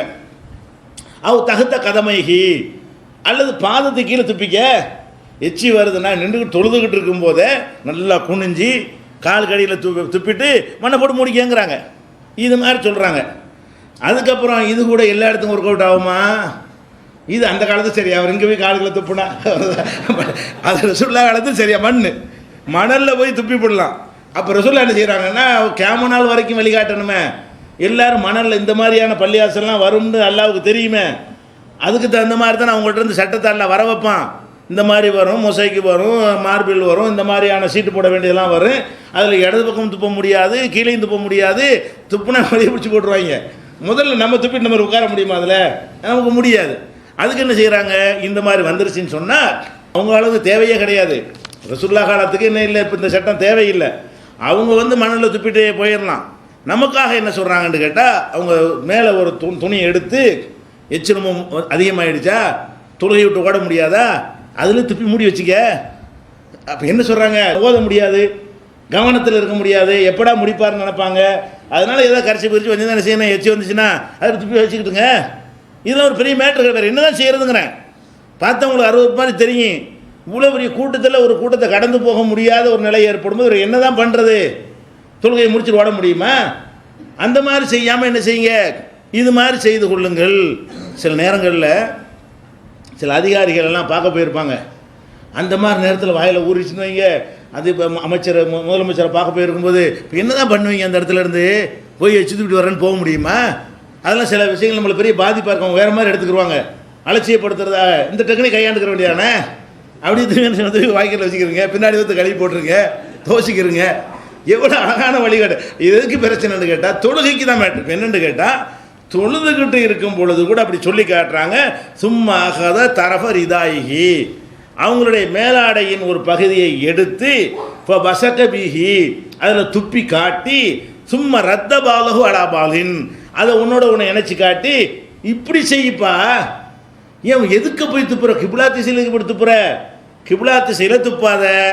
முடிஞ்சா இடது பக்கம் துப்பிக்கிட்டு போ, இல்லைன்னா காலுக்கு கீழே துப்பிக்கிட்டு போ. அதுக்கு முடியாத ஒரு நிலை வரும் என்பதற்காக வேண்டி இந்த வழியை சொல்கிறாங்க. இப்போ நம்ம என்ன செய்கிறோம்னா, இப்படி இரண்டரை கலந்து ஒன்றி போயிருக்கும்போது இதெல்லாம் செய்ய முடியுமா? நம்ம தான் ஒன்றி போயிட்டோமே, எச்சி வர்ற தெரியா வடிஞ்சிக்கிட்டு தான் இருக்கணும். அதுதான் ஒன்றி போயிட்டா என்ன செய்யணும்? ஒன்றி எச்சி நம்மளை மீறி மிஞ்சிருச்சின்னு சொன்னால், நம்ம இறைவனோட ஒன்றி கலந்து விட்டோம் என்று சொன்னால் அது வாடு வடியத்தான் செய்யும். இப்படியே இருக்க சொல்கிறேன். இப்படி முடியுமா மனுஷனுக்கு? அப்படி எவனாச்சும் இருந்திருக்கிறானா? அப்போ அந்த மாதிரி ஒரு கண்ட்ரோலை மீறி இருந்தால் அது நோய் தானே தவிர அது ஒரு பக்குவம்னு சொல்ல மாட்டாங்க. அவங்க கண்ட்ரோலை மீறி வடிஞ்சுன்னா அதுக்கு பேர் என்னது? அது ஒரு வகையான நோய். கட்டுப்படுத்தலுங்கிற அந்த செக்ஷனில் மூளையில் கோளாறு இருக்குன்னு அர்த்தம். அப்படியெல்லாம் இருக்க முடியாது. அதுக்கு தான் அதுக்கும் வழிகாட்டுறாங்க. இது வந்து நீங்கள் புகாரியில் 405வது ஹதீஸ்லையும் 417வது ஹதீஸ்லையும் பார்க்கலாம். அப்போ இதில் எதுக்கு இதெல்லாம் சொல்கிறோம்னு கேட்டால், அதாவது மனசில் வந்து எது சாத்தியமோ, மார்க்கத்தில் எது சாத்தியமோ அதைத்தான் நபிகள் நாயகம் ஸல்லல்லாஹு அலைஹி வஸல்லம் அவர்கள் நமக்கு சொல்லி தந்திருக்கிறார்கள். அதுபோக இப்போ நம்ம தொழுகிறோம், தொழுகையில் ஈடுபட்டு இருக்கும் பொழுது ஒரு பாம்பு சீறிக்கிட்டு இப்படி வருது, தொழுதுகிட்டு நிற்கும் போது வருது, காலுக்கிட்ட வருது, அதில் ஒரு தேள் வருது. இப்போ என்ன செய்கிறது? நம்ம ஒன்றி போகிறதா என்ன பண்ணுறது? இப்போ ஒன்றி போகிறதா இருந்தால் நம்ம வாட தக்பீர் கட்டுற கண்ணு பார்க்குது, கண்ணு பார்த்தோன்னே ஒன்றி போக முடியுமா? ஒன்ற முடியாது, யாராலையும் முடியாது. அப்போ ரசூல் ஸல்லல்லாஹு அலைஹி வஸல்லம் ஒரு போலி ஆன்மீகவாதியாக இருந்தால் என்ன செஞ்சிருப்பாங்க? ஒன்றி தான் இருக்கணும், அது பாடு வந்துட்டு போகுது, நீ தொழுகையில் மூழ்கி போயிரு அப்படின்னு சொல்லலை. என்ன செய்கிறாங்க? ரசூல் ஸல்லல்லாஹு அலைஹி வஸல்லம் அமர கட்டளை இடுறாங்க. அமர ரசூலுல்லாஹி ஸல்லல்லாஹு அலைஹி வஸல்லம், நபிகள் நாயகம் ஸல்லல்லாஹு அலைஹி வஸல்லம் அவங்க கட்டளை இட்டார்கள். பி கத்லில் அஸ்வதைனி, பாம்பையும் தேளையும் கொல்லுமாறு கட்டளை இட்டார்கள். ஃபி ஸலாத்தி, தொழுதுகிட்டு இருக்கும்போது பாம்பு வந்தாலும் என்ன செய்யணும்? எதை எடுத்து அடித்து உனக்கு முடியுமோ அடித்து கொண்டு விட்டு கிபிலா திரும்பாமல் என்ன செய்யணும்? அடிச்சுட்டு தக்பீரை கட்டிக்கிற வேண்டியதான். தேளை கண்டு என்ன செய்யணும்? இருக்கிற கொண்டு ஏதாவது போட்டு அடிச்சுவிட்டு தொழுகைலாம் முறிக்க வேண்டியதில்லை. தொழுகைக்கு உள்ளே இருந்துக்கிட்டே செய்யலாம்னு சொன்னால் நீங்கள் தேளை கொண்டாலும் தொழுதுகிட்டு தான் இருக்கிறீங்கன்னு அர்த்தம், வெளியே போயிடலன்னு அர்த்தம். பாம்பை அடித்து கொன்றாலும் தொழுகை விட்டு வெளியே போயிட்டு புதுசாக நீங்கள் ஸ்டார்ட் பண்ண வேண்டியதில்லை. நீங்கள் தொழுகைலாம் இருக்கிறீங்க, இடையில ஒரு இடையூறு வருது, ஒரே அடி அடிச்சுவிட்டு என்ன செய்யணும்? முடிஞ்சா என்ன கிடைக்குது அதை எடுத்து போட்டு அடிச்சுவிட்டு மரம் எடுக்கிற வேண்டியதான். சாவடிச்சு போடுங்க, கொண்டு விடுங்க, இது உத்தரவுங்கிறாங்க. எப்படி சொல்லலை? விரும்புனா கடிச்சிட்டு போ விட்டுருக்க, விரும்புனா சாவடி அப்படின்னு சொல்லலை. என்ன சொல்கிறாங்க? இப்படித்தான் நீ செஞ்சு ஆகணும். தேளு பாம்பை கண்டால் உன்னுடைய கடமை என்ன? தொழுகையில் இருந்தாலும் எத்தனை பேர் குழந்தை வந்து துடிக்குங்க, இது இப்படின்னு சொல்லி தர்றாங்க. குழந்தை அழுதாலும் நம்ம தக்பீரை விடக்கூடாது, தொழுகை விட்டு விலகக்கூடாது என்றெல்லாம் பயானில் அவங்க வீட்டு பிள்ளைக்கு தான் செய்ய மாட்டான். மக்களுக்கு பயான் அப்படி செய்கிறது. மக்களுக்கு என்ன செய்கிறது? அந்த மாதிரிலாம் பயான் பண்ணி அப்படியே ஒரு சீன் காட்டு வாங்கி இது மாதிரி நான் நம்புகிறாங்கன்னு வைங்க, அப்புறம் பிள்ளையை பறி கொடுத்து நிற்க வேண்டியதான். அந்த மாதிரி எல்லாம் இருக்கிற காட்சியெல்லாம் பார்க்குறோம். இதையெல்லாம் ரசூல் ஸல்லல்லாஹு அலைஹி வஸல்லம் சொல்லி தந்திருக்கிறார்கள் என்பதை திருமதியில் 355வது ஹதீஸில் நம்ம பார்க்குறோம். அதே மாதிரி இப்போ ரசூல் ஸல்லல்லாஹு அலைஹி வஸல்லம் அவங்க காலத்தில் அவங்க இமாமா இருந்தாங்கல்ல, இமாமா இருக்கும் பொழுது இந்த மாதிரி சமதரையில் நின்று தொழ மாட்டாங்க. ஆனால் நம்ம சமதரையில் தொழுகிறோம், இமாமு சமதரையில் நிற்பார், அதே மாதிரி தான் எல்லாரும் நிற்கிறோம். ரசூல் ஸல்லல்லாஹு அலைஹி வஸல்லம் காலத்தில் அவங்க எப்படி தொழுதாங்கன்னு கேட்டால், மெம்பர் இருக்கு இல்லையா, மெம்பர் படி அதில் தான் தொழுவாங்க. இமாமும் உயரமாக தான் இருப்பாங்க. எப்படி உரையாற்றும் பொழுது உயரமாக இருப்பாங்களோ அதே மாதிரி தொழும்போது என்ன செய்வாங்க? உயரமாக இருப்பார்கள். இப்போ இந்த மாதிரி ஒரு மெம்பர் இருக்குன்னு வைங்களேன், அதில் ஏறி இப்படி பயான் பண்ணுறாங்கல்ல, தொழும்போது இப்படி திரும்பிக்கிடுவாங்க. வழங்குதா? தொழுவும் போது செவத்தில் தான் முற்ற அளவுக்கு தான் நிற்பாங்க, சைதாவுக்குலாம் இடம் இருக்காது. ஆனால் அந்த மாதிரி மெம்பரில் நின்று கொண்டு கிபிலாவை நோக்கி ரசூல் ஸல்லல்லாஹு அலைஹி வஸல்லம் என்ன செய்வாங்க? நின்று கொள்வார்கள். ஓத வேண்டியெல்லாம் ஓதுவாங்க. ஓதிட்டு இப்போ ருக்கு செய்யணும்ல, இப்படி நின்றா ருக்கு செய்ய முடியுமா உங்களுக்கு? இந்த இடத்துல நின்றீங்கன்னா உங்களுக்கு ருக்கு பண்ண முடியுமா? தலை இடிக்கும் செவத்தில். அப்போ ருக்கு பண்ணும்போது என்ன செய்வாங்கன்னு கேட்டால், தக்பீர் கட்டியிருக்காங்கல்ல, ருக்கு செய்யும் பொழுது இப்படியே பின்னாடி இறங்குவாங்களாம். அடுத்தபடியில் எப்படி இறங்குவாங்க? மெம்பரில் இருந்து கொண்டு என்ன செய்வாங்க? படியை விட்டு இப்படி கீழே இறங்குனா இப்போ இடம் கிடச்சிரும்ல, அப்படி ருக்கு செய்து விட்டு இன்னொரு படி கீழே இறங்கி சைதா செய்வாங்களாம். எப்படி செய்வாங்க? மேலே இருக்கும்போது நிற்பாங்க, நிற்கும் பொழுது நிற்கிறதுக்கு மட்டும்தான் இடம் இருக்கும் படியில். இவ்வளோ பெருசாக படி போட்டு வச்சுருப்பாங்க எல்லோரும். படின்னா ஒரு ஆள் நிற்கிற மாதிரி தான் இருக்காரு, தொழுகலாம் முடியாது. 3 மேப்படியில் 3 படிக்கும் சேர்ந்தா வேண்டாம் தொழுகலாம். மேலே உட்காருவாங்களே அந்த இடத்துல என்ன செய்ய முடியாது, தொழுகலாம் முடியாது. அல்லது நிற்குவாங்களே முதல் 2வது படியில், அதில் காலை வச்சு நிற்கலாமே தவிர ருக்கு செய்தாலும் செய்ய முடியாது. அந்த மாதிரி இருக்கும்போது ரசூல் ஸல்லல்லாஹு என்ன செய்வாங்கன்னு கேட்டால், மெம்பரில் இருந்து தொழுவாங்களா. அதனால தான் ரசூல் ஸல்லல்லாஹு அலைஹி வஸல்லம் உடைய தொழுகையை எல்லாரும் பார்த்து அறிவிக்க முடிஞ்சு. என்ன செய்கிறாங்க ஏது செய்கிறாங்கன்னா, முதல் சப்பில் உள்ள ஆளுக்கு மட்டும்தான் ரசூல்லா தெரியும். 2வது சப்பில் உள்ளவர் எப்படி பார்ப்பாரு? 3வது சப்பில் இருக்கிறவர் கையை உயர்த்தினார்கள் அறிவிக்க முடியும். இப்போ அறிவிக்க முடியாது. சமமாக இருந்தால் என்ன செய்ய முடியாது? முதல் சப்பில் உள்ள ஒருத்தர் பார்க்க முடியுமே தவிர, கடைசி சப்பில் இருப்பவரோ 2-3 சப்பை தாண்டி இருப்பவரோ அவருக்கு முந்தைய சஃபால் மறைக்கப்பட்டுருவார், சத்தம் தான் வரும். ரசூலுல்லாவுடைய அசைவுகளை பார்க்க முடியாது. அப்போ ரசூல் ஸல்லல்லாஹு அலைஹி வஸல்லம் அது வரக்கூடாது என்பதற்காக வேண்டி அது காரணமும் சொல்லிட்டாங்க. எதுக்கு நான் இப்படி செய்கிறேன் என்றால், நீ தம்மு என்னை அந்த தொழுகையை அப்படி ஃபாலோ நீங்கள் பண்ணணும். ஃபாலோ பண்ணுறாந்தா கொஞ்சம் உயரமாக நிற்கணும். நான் உயரமாக நின்றா தான் நீங்கள் என்ன செய்ய முடியும்? நான் கையை உயர்த்துறேனா குனிகிறேனா, குனியும் போது எந்த மாதிரி இருக்கிறேன் எல்லாத்தையும் அனைவரும் பார்க்க வேண்டுமானால் அது உயரமான இடத்துல இருந்து செய்யணும் என்பதற்காக வேண்டி இப்படி செய்வார்கள். அப்போ தொழுதுகிட்டு இருக்கும்போது அப்படி பின்னாடி நகர்ந்து 2 ஸ்டெப்பு போனால் இது ஈடுபாடா? இவங்க சொல்லக்கூடிய இந்த போலி ஆன்மீகவாதிகள் சொல்கிறாங்களே அது மாதிரியான ஈடுபாடாக இருந்து அப்படி இறங்க இயலுமா? இன்னும் சொல்லப்போனால் பின்பக்கமாக இறங்குறதுக்கு ரொம்ப கவனம் வேணும். சும்மா இப்படி முன்னாடி நான் இறங்கிட்டு போயிடலாம், பின்னாடி இறங்கும்போது காலை தப்பாக வச்சா பிறண்டுருவோம், வணங்குதா? அப்போ எப்படி வைக்கணும்? ரொம்ப கவனமாக அந்த இடத்துல இப்படி இருக்குது பார்த்து அப்படி கரெக்டாக வச்சா தான் அது ஒரு காலுக்கு அடுத்து ஒரு கால் வைக்கணும். 2 காலம் சேர்த்தலாம் வைக்க முடியாது, குதிக்கவும் முடியாது, முன்னாடி தான் குதிச்சுட்டு போயிடலாம். அப்போ எவ்வளவு கவனங்கள் அந்த இடத்துல செதறுது. இறைவனோட ஒன்றி போகிறது என்கிற தன்மையை விட்டு நம்முடைய கவனம் எந்த அளவுக்கு செதறி போகும், அவ்வளவு செதறினாலும் அது அவங்கள பாதிக்கலை. இது ஏன் இப்படி தான் இருக்க முடியும்? நான் தொழுகையை கற்றுத்தர்றதுக்கு உயரமான இடத்துல இருந்து கற்றுத்தருவதாக இருந்தால் இந்த முறையில் தான் செய்ய முடியும் என்று ரசூல் ஸல்லல்லாஹு அலைஹி வஸல்லம் சொன்னார்கள் என்கிற விஷயத்தை இன்னும் சொல்லப்போனால் ஹாதா ஷானுஹு, இப்படி தொழுவது தான் அவங்களுடைய வளமையாக இருந்தது. தொழுகை அவங்க நடத்துகிற விதமே நம்ம ரசூல்லா சப்புல தொழுதாங்கன்னு எப்படி யாபத்துக்கு வரேன்? இப்படி தான் யாபத்துக்கு வரும்.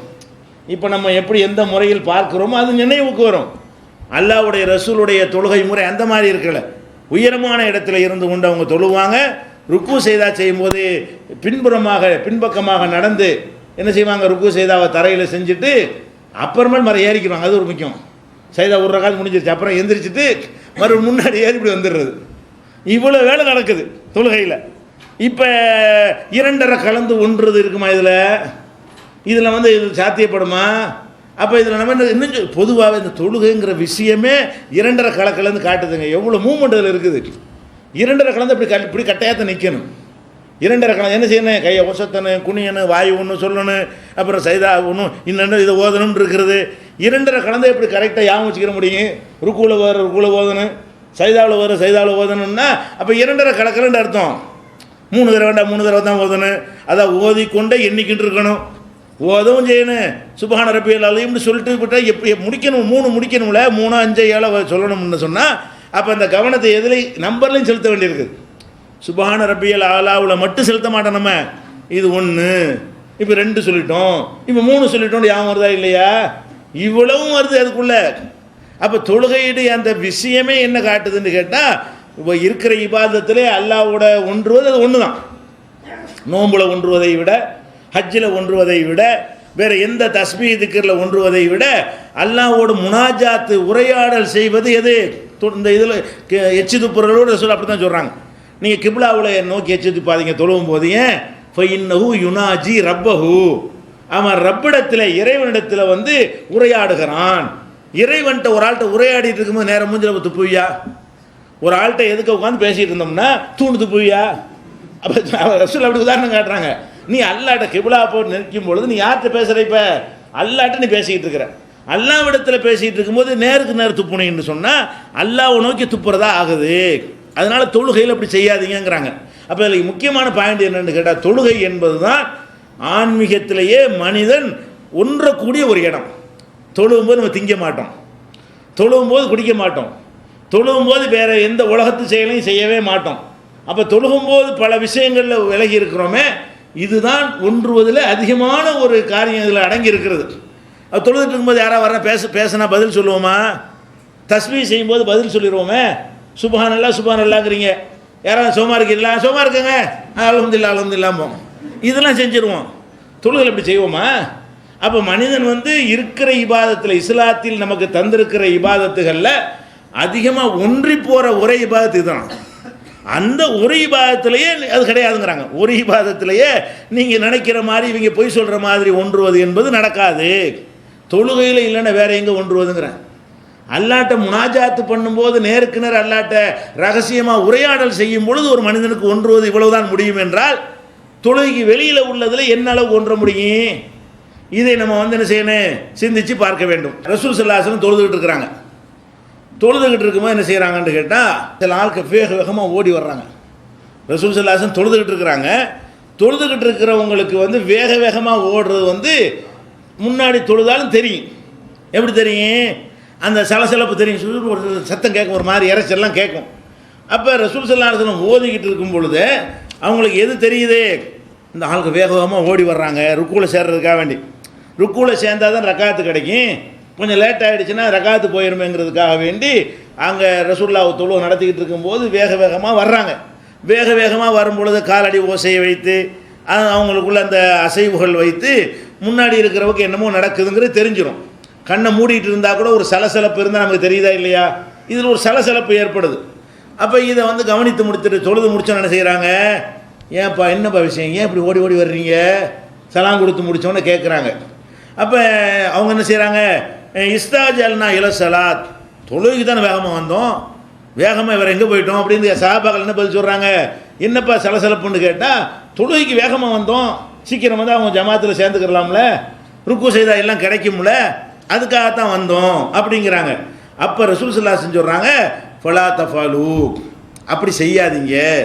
இதா அத்தைத்துமு சலாத்த, தொழுகைக்கு நீங்கள் வந்தால் அலைக்கும் பி சக்கீனா, நிதானமாக தான் வரணும்.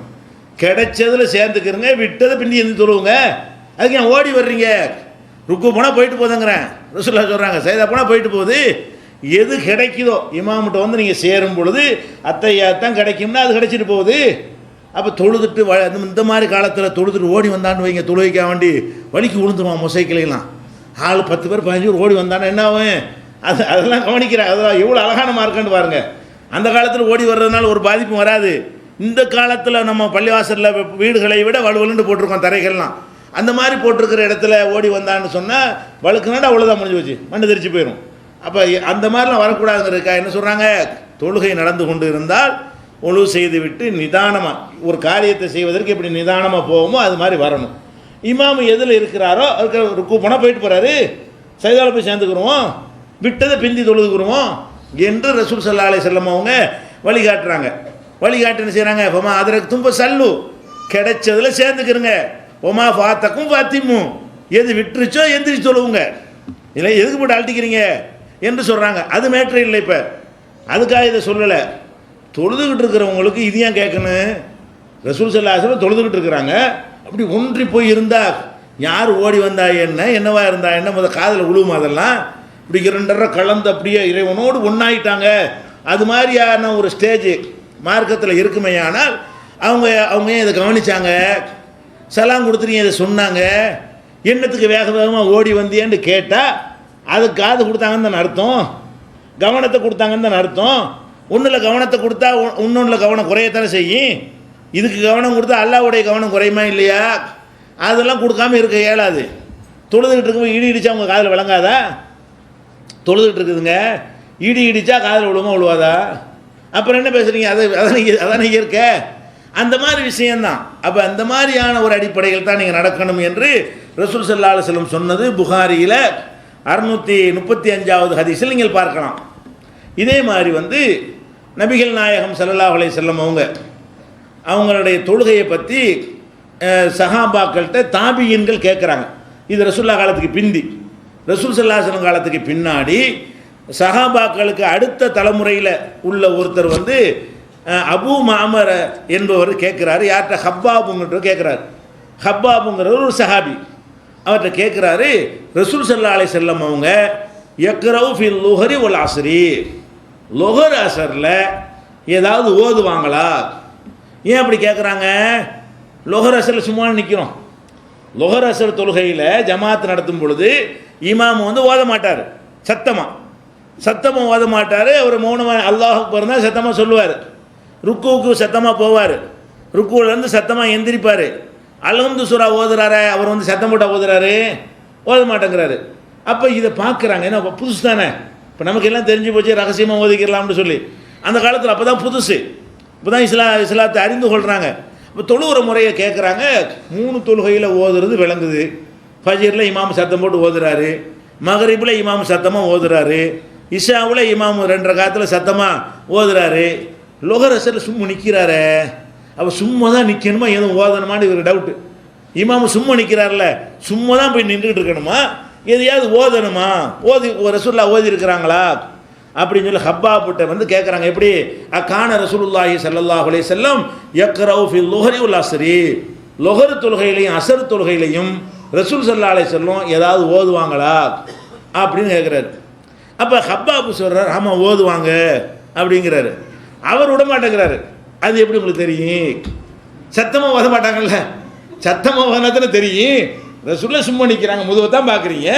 முதுவை பார்த்துக்கிட்டு இருக்கும்போது ரசூல்லா ஓதுவாங்களான்னு கேட்டால் தெரியாதுன்னு சொல்லணும். இவர் என்ன செய்கிறாரு? ஆமான்னு அவர் பிடிச்சிக்கிறாரு. யார்? அந்த தாபி, அது அபூ மாமர் என்பவர் பிடிச்சிட்டு கேட்குறாரு, அது எப்படி நீங்கள் அறிந்து கொள்வீர்கள்? பிம குன்தும் தாரிஃபுன் அப்படி கேட்குறாரு. அது எப்படி உங்களுக்கு தெரியும்? ரசூல்லா ஓதுனாங்களா இல்லையா என்பது உங்களுக்கு எப்படி தெரியும்? அப்போ அவர் சொல்கிறாரு, அவங்களுடைய தாடை அசைவை கொண்டு நாங்கள் அறிந்து கொள்வோம். ரசூல்லா முன்னாடி நிற்பாங்க, தாடை அசைவை கொண்டு அறிந்து கொள்வோம். தாடை அசைவு உண்டா எப்படி? ரசூல்லாவுக்கு நேர் பின்னாடி ஒருத்தர் இருக்காருன்னு வைங்க, அவருக்கு தாடையை பார்க்க இயலாது. கரெக்டாக முதுகு தான் தெரியும், கரெக்டாக பெடரி தான் தெரியும். எது தெரியாது? தாடை தெரியாது. தாடை வந்து சைடுக்கு தான் தெரியும். யாருக்கு தெரியும்? ரசூல்லா அங்கே நின்றாங்கன்னா இங்கே இருக்கிற ஆளுக்கும் இங்கே நிற்கிற ஆளுக்கும் தெரியும், நேருக்கு நேரம் நிற்கிற ஆளுக்கு தெரியாது. அப்போ இந்த சஹாபாக்கள் என்ன பண்ணுறாங்க? தொழுவும் போது இப்படி கடக்கன்னு இப்படி பார்க்குறாங்க. அதான் அர்த்தம். அப்போ தான் தெரிஞ்சிருக்கு. இப்படி பார்க்குறேன், சும்மா நிற்கிறாங்களே ரசூல்லான்னு சொல்லி தக்பீர் கட்டிட்டு இப்படி பார்க்குறாங்க. பார்த்தா வாய் அசையுது. வாய் அசைகிறது தெரியுதா இல்லையா? சைட்லேருந்து பார்த்தோம்னு சொன்னால் சும்மா வாய் அசைமெண்ட்டு சாப்பிட்டாருங்க அப்படின்னா ஓதானே செய்கிறாங்க. அப்படி வாய் அசைஞ்சா சாப்பிட்றாங்கன்னு வழங்குவாங்க, இதை வச்சு ஓதுறாங்கன்னு வழங்க முடியும் தானே. அவர் சொல்கிறார், எப்படி நாங்கள் விளங்கி கொள்வோம் என்றால் அவங்களுடைய தாடை அசைவு நாங்கள் பார்ப்போம். அப்படின்னா கடைக்கண் பார்வை பார்க்கலாம், விளங்குதுல. தொழுகையில் இருக்கும் பொழுது தேவைப்படுச்சுன்னு சொன்னால் இவரையும் அதை போய் பார்க்குறாரு. இல்லை ஈஸியான நான் சலாம் கொடுத்து முடித்தவொன்னே எதுவும் ஓதணுமான்னு கேட்டுடலாமே. ரசூல்லா தொழுதுகிறது முடித்த பிறகு சும்மா நிற்கிறீங்களே, ஏதாவது ஓதணுமா, என்ன ஓதுனீங்களான்னா ஆமான்ட்டு போகிறாங்க, இல்லைன்ட்டு போகிறாங்க. இவர் என்ன செய்கிறாரு? அதுலேயும் நாங்கள் தெரிஞ்சுக்கிறோங்கிறாரு. அதுவும் உயரமாக வேறு நிற்கிறாங்களா, எங்கேருந்து பார்த்தாலும் தெரியுமா இல்லையா? அப்போ உயரமாக இருந்து அப்படி தொழக்கூடிய நேரத்தில் நபிகள் நாயகம் ஸல்லல்லாஹு அலைஹி வஸல்லம் அவர்கள் ஓதுவார்கள். லொஹர் தொழுகையிலையும் அசர் தொழுகையிலையும் சத்தமாக ஓத மாட்டாங்களே தவிர வாய்க்குள்ளே என்ன செய்வாங்க? ஓதுவாங்க. இந்த தாடை அசைவில் எங்களுக்கு தெரியும் அப்படின்னு சொன்ன ஒரு செய்தி புகாரியில் 746, 760, 761, 777 ஆகிய ஹதீஸ்களில் பார்க்குறோம். அப்போ இதில் என்ன விளங்குதுன்னா, ஒரு ரசூலுல்லாவை பின்பற்றி தொழக்கூடிய நேரத்தில் சஹாபாக்கள் இப்படி நடந்திருக்கிறாங்க. அது ஒரு தவறான ஒரு மேஜர் மிஸ்டேக்காக இருக்குமே, ஆனால் அல்லாட்டிருந்து வஹி வந்திருக்கும், உனக்கு பின்னாடி ஆளுக்கு சரியாக துழுவலை, இப்படி கடைக்கண்ணில் பார்க்குறாங்க என்று அல்லாஹ் நினைஞ்சிருப்பான், அறிவித்து கொடுத்துரும். இதே வழக்கமாக நடந்துக்கிட்டு இருக்கிறது. அப்போ அதை வந்து நீ அது தடுக்காமல் இருந்ததிலிருந்து நமக்கு என்ன விளங்குது? இது ஒரு மேட்ரு இல்லை. இப்படி சைடாத்துக்கு இவ்வளோப்பட்டும் திரும்பாமல் இப்படி கண்ணை இப்படி போகிறவனு தப்பு கிடையாது. இப்படி கடத்தல அதெல்லாம் பெரிய பாவமாக நினைப்பாங்க. தொழுவிட்டு இருக்கும்போது இப்படி போச்சுன்னு வைங்களா கண்ணு அப்படிலாம் கிடையாதுங்கிற மார்க்கத்தில். அப்படி லேசாக போனால் என்ன இல்லை, தப்பு இல்லை. சஹாபாக்கள் ரசூலுல்லாஹ்க்கு பின்னாடி ஒன்று செஞ்சுருந்தா அது தப்புன்னு சொல்ல எவனுக்கு அதிகாரம் இருக்குது? அல்லாஹ்வுடைய ரசூலை பின்பற்றி தொழுகிறாங்க. சஹாபாக்கள் இபாதத்து எல்லாத்துலேயும் கூடுனவங்க, நம்மளை விட எல்லா வகையிலையும் மேம்பட்ட நிலையில் இருந்தவங்க. அவங்க ஒன்றை செய்து அது ரசூல் ஸல்லல்லாஹு அலைஹி வஸல்லம் தடுக்காமல் இருந்திருக்கிறாங்கன்னா அதை போய் இன்னொருத்தன் தடுக்க முடியுமா? அது யாரோ குற்றம்னு சொல்கிறதுக்கு யாருக்கும் அதிகாரம் வருமா? அப்படி வழங்கி கொள்ள வேண்டும் இந்த விஷயத்தை. அடுத்து என்னென்னு கேட்டால், ரசூல் ஸல்லல்லாஹு அலைஹி வஸல்லம் அவங்களுக்கு பின்னாடி ஃபஜ்ர் தொழுகை நடக்குது. எதுக்கு இந்த தொழுகை விஷயத்தை சொல்கிறனால விளங்கிக்கிறேன். எதுக்காக இந்த தொழுகை மேற்றையாக சொல்கிறோம்னு கேட்டால், மனிதன் முழுசாக இறைவனை ஒன்ற இடம்ங்கிறது இந்த தொழுகை என்று தான் நம்ம நினைக்கிறோம். மார்க்கம் அப்படித்தான் சொல்கிறது. முழுசை இவ்வளவு தான். முழுசுங்கிறது என்னது? முழுசாக தான் ஒன்றுகிறோம், சந்தேகம் கிடையாது. முழுசு இவ்வளவு தான். இந்த பாதி தான் முழுசு.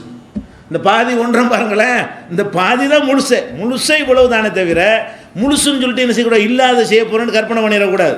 அப்போ முழுசாக ஒன்றுவது என்பதுக்கு அர்த்தமே என்னன்னு கேட்டால், இந்த மாதிரி மனிதர்கிட்ட பேசாமல், அதாவது உலக காரியங்களில் ஈடுபடாமல், ஓரளவுக்கு என்ன செய்யணும், ஓத வேண்டியதை ஓதி, ருக்கு செய்கிற செஞ்சு, அப்படி இடையில செய்தான் குழப்பம் வந்தான்னு சொன்னால் அதுக்கு அவனை எடுத்து நின்று பேஸ் பண்ணி இவ்வளவு தான் செய்ய முடியும் என்பது என்ன செய்யணும், விளங்கி கொண்டோமையானால் நம்முடைய இபாதத்துகளில் நம்ம கரெக்டாக இருக்கிறோங்கிற மாதிரி நினச்சோம்னா அதுவே ஒரு நன்மை தரக்கூடியதாக மாறிடும்.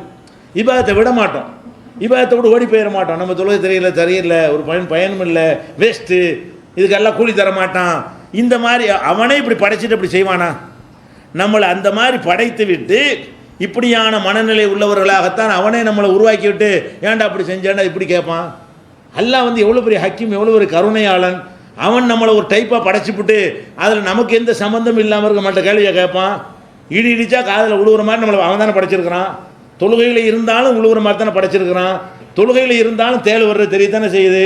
செல்ஃபோன் வச்சு சொல்லுவான், முன்னாடி எடுத்து ஓடி போயிடுவாங்க. விட்டுச்சு அடிப்பியா அவனதான். தொழுகையில் இருக்கும்போது செல்ஃபோனை வச்சது எடுத்தானே செய்யணும், கையை பிடிச்சி சாத்தனமே தவிர தொழுவுறமே போனா தொழுகையான்னா என்ன வருது? அதெல்லாம் கிடையாது. பூட்டை விடக்கூடாது அவளுங்களா. அந்த மாதிரி நம்ம செய்து கொள்ள வேண்டும். செருப்பை போட்டு தொழுவ சொல்கிற மார்க்கம். செருப்பு அங்கே வச்சுட்டு இங்கே என்ன செய்யறான், கல்பு பூரா செருப்பில் இருக்குது. வசந்த செருப்பாக இருந்துச்சு சொன்னால் எவன் தூக்கிடுவான்னு. இங்கெல்லாம் போட்டு வர முடியாது. மண் தரையாக இருக்குமே. ஆனால் ரசூல் ஸல்லல்லாஹு அலைஹி வஸல்லம் காலத்தில் சஹாபாக்கள் ரசூல்லா எல்லாருமே செருப்பை போட்டு தான் தொழுவாங்க. அப்படி தொழுங்கன்னு கட்டளை இட்டார்கள். யூதர்களுக்கு நீங்கள் மாறு செய்யுங்கள், செருப்பு அணிந்து தொழுங்கள். அப்படியான ஒரு மார்க்கம். ஏன்னா செருப்பை வெளியே விட்டு வந்தால் ஈடுபாடு இருக்குது. நம்முடைய பொருள் ஒன்று வெளியில் கிடக்குமே. ஆனால் நமக்கு எப்படி தொழுகையில் ஈடுபாடு வரும்? அந்த மாதிரியான ஒரு அடிப்படையெல்லாம் ரசூலுல்லாஹ் கவனிச்சிருக்கிறாங்க.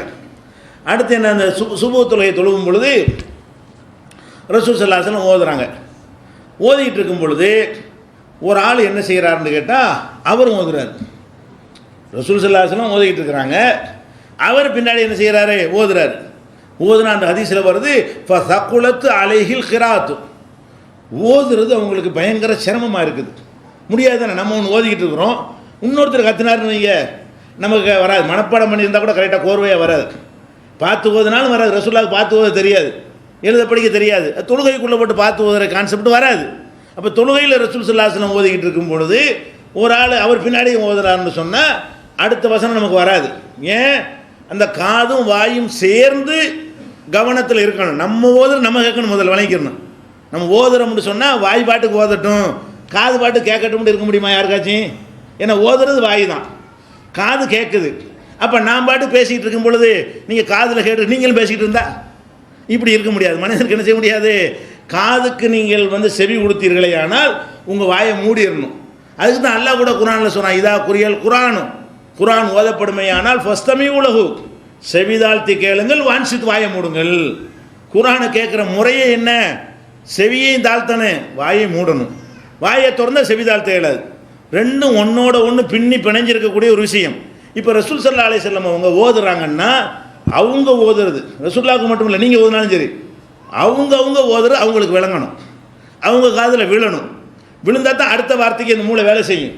அல்ஹம்துலில்லாஹி ரப்பில் ஆலமீன் நான் சொன்னேன்னு சொன்னால் அது என் காதில் விழுந்தால் தான் அர்-ரஹ்மானிர் ரஹீம்னு அடுத்த வார்த்தை வரும், மாலிக் யௌமிதீன் அடுத்த வார்த்தை வரும். அந்த கோர்வை இதனோட சம்மந்தப்பட்டு காதோட சம்மந்தப்பட்டு இருக்கிறது.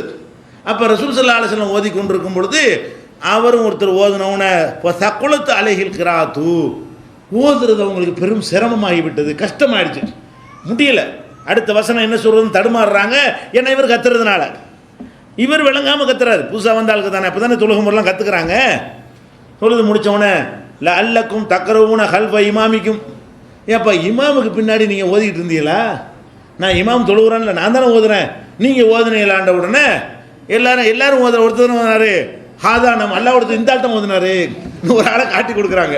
சஹாபாக்கள் என்ன செய்கிறாங்க, நாங்கள் ஓதணும்னு சொல்லாமல் ஹாதா நாம் இவர் தான் ஓதுனாரு ஒரு ஆளை காட்டுறாங்க. அப்போ ரசூல் ஸல்லல்லாஹு அலைஹி வஸல்லம் சொல்கிறாங்க, இது மாதிரி செய்யாதீங்க, இந்த மாதிரி நான் ஓதுமைன்னு செய்யாதீங்க, நீங்களும் ஓதாதீங்க என்று ரசூல் ஸல்லல்லாஹு அலைஹி வஸல்லம் அவர்கள் அதை தடுக்கிறாங்க. இமாம் ஓதும்போது என்ன செய்யணும், நீங்கள் கேட்கத்தான் வேணுமே தவிர நீங்கள் ஓதக்கூடாதுன்னு. இது எதுக்காக சொல்கிறோம், ஒன்றி போய் இருந்தால் யார் ஓதுனா எனக்கு என்ன, நான் பாட்டு ஓதிட்டு இருக்க வேண்டியது தானே, யார் ஓதுனா அதையே என் காதில் விடுவது, நான் தான் இறைவனோட உரையாடி கொண்டிருக்கிறேனே, இரண்டரை கலந்துருக்கிறேனே, அடுத்தவன் ஓதுறதுனா என் காதில் ஏன் விழுவு, அப்படி இருக்க முடிஞ்சா அவங்களுக்கு சிரமமாக இருக்கிறது, ஓதுவதற்கு சிரமப்படுறாங்க, கஷ்டப்படுறாங்க. அப்போ இந்த மாதிரி தான் மனிதன் இருக்க முடியும் என்பதை இந்த ஹதீஸிலிருந்து நம்ம என்ன செய்கிறோம், தெரிந்து கொள்கிறோம்.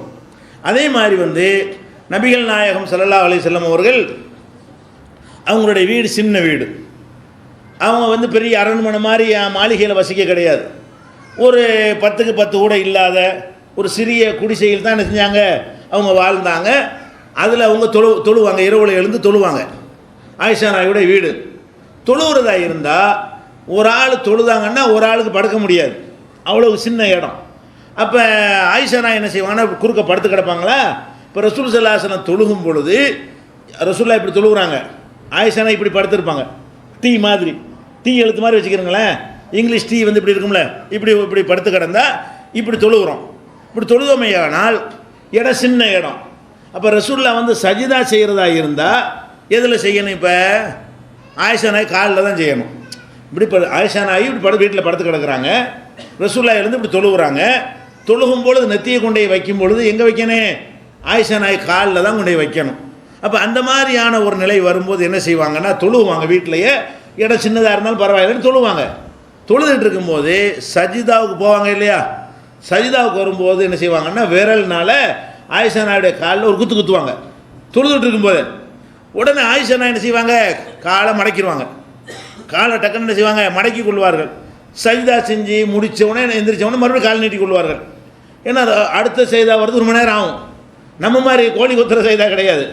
ரசூல் ஸல்லல்லாஹு எந்திரிச்சாங்கன்னு சொன்னால் அது ஒரு 1/2 மணி நேரம் குட்டி தூக்கமாக போட்டுவிடுவான். இரவு தொழுகையில் ஜமாத் தொழுகையில் தான் நீட்ட மாட்டார்கள். இரவு தொழுகையில் தனியாக தொழும்போது என்ன செய்வாங்க, ரொம்ப நேரம் நிற்பாங்க, ரொம்ப நேரம் செய்தா செய்வாங்க, ரொம்ப நேரம் ருக்கு செய்வாங்க. ஜமாத்தை நடத்தல் நீட்டக்கூடாது உத்தரவு போட்டாங்க. ஜமாத் தொழுதீர்களேயானால் உங்களுக்கு பின்னாடி நோயாளி இருப்பார்கள், பலவீனர்கள் இருப்பார்கள், வேலை வெட்டிக்கு போகக்கூடியவர்கள் இருப்பார்கள், அதுக்கு தகுந்த மாதிரி ஷார்ட்டாக தொழுகை நடத்துங்க. நீங்கள் உங்களுக்கு தனியாக தொழுது கொண்டீர்களேயானால் உங்களுக்கு எவ்வளவு இயலுமோ அவ்வளவு நீட்டிக் கொள்ளுங்கள்ன்றாங்க. அப்போ அந்த மாதிரி ரசூல் ஸல்லல்லாஹு அலைஹி வஸல்லம் நடத்தியிருக்கும் பொழுது நான் ஆயிஷா நாய் சொல்கிறாங்க, நான் அப்படி சொல்கிறாங்க, ஜனாசாவை போல குறுக்க படுத்து கிடப்பேங்கிறாங்க. ரசூல் ஸல்லல்லாஹு அலைஹி வஸல்லம் ஆயிஷா நாய் சொல்கிறாங்க, கையத்திராலில் ஜனாசா, ரசூல் ஸல்லல்லாஹு அலைஹி வஸல்லம் வீட்டில் தொழுவும் பொழுது ஜனாசா மாதிரி நான் குறுக்க கிடப்பேன். சஜிதா செய்ய வரும் பொழுது விரலினால் காலில் குத்துவார்கள், உடனே காலை நான் மடக்கி கொள்வேன், அந்த இடத்துல சஜிதா செய்வாங்க. அது கூட ஒருத்தர் கேட்குறாரு, அதையும் விரல்னால குத்தணும், வரும்போது மடக்கிற வேண்டியதானே, சஜிதா செய்வார் உங்களுக்கு தெரியாதா, ருக்கு செய்து சஜிதாவுக்கு வரும்பொழுது என்ன செய்ய வேண்டியது, நீங்களாக மடக்கிற வேண்டியதானு கேட்கும் பொழுது ஒல்புயூத்து இதன் லைசபிஹா மிஸ்பாகுன், அந்த காலத்தில் எங்கள் வீட்டில் விளக்கு கிடையாது, இன்னும் லைட்டாக போட்டு வச்சுருந்துச்சு. அந்த காலத்தில் அன்றைக்கி இருந்த ரசூலுல்லாஹ்வுடைய வறுமை எந்த அளவுக்கு இருந்தது என்றால் வீட்டுக்கு விளக்கு இல்லை, விளக்கு இல்லாதனால வெளிச்சம் இல்லைங்கும் போது இருட்டில் வேறு எப்படி நம்ம அதை செய்தியை பாஸ் பண்ணுறது, இருட்டாக இருக்கிறது, சஜிதா செய்ய போகிறோம், தரையில் தான் செய்யணும், ஒரு ஆள் காலில் போய் செய்ய முடியாது, ஆனால் காலை நீட்டிகிட்டு இருக்கிறாங்க. அப்போ எப்படி மெசேஜ் பாஸ் பண்ணுறது, விரல்னால் குத்தின உடனே காலை மடக்கிடுவாங்க. அப்படின்னா பாருங்கள் என்ன வழங்குது, இதில் இவ்வளோ விஷயங்கள் கவன சிதறல் ஏற்படுது.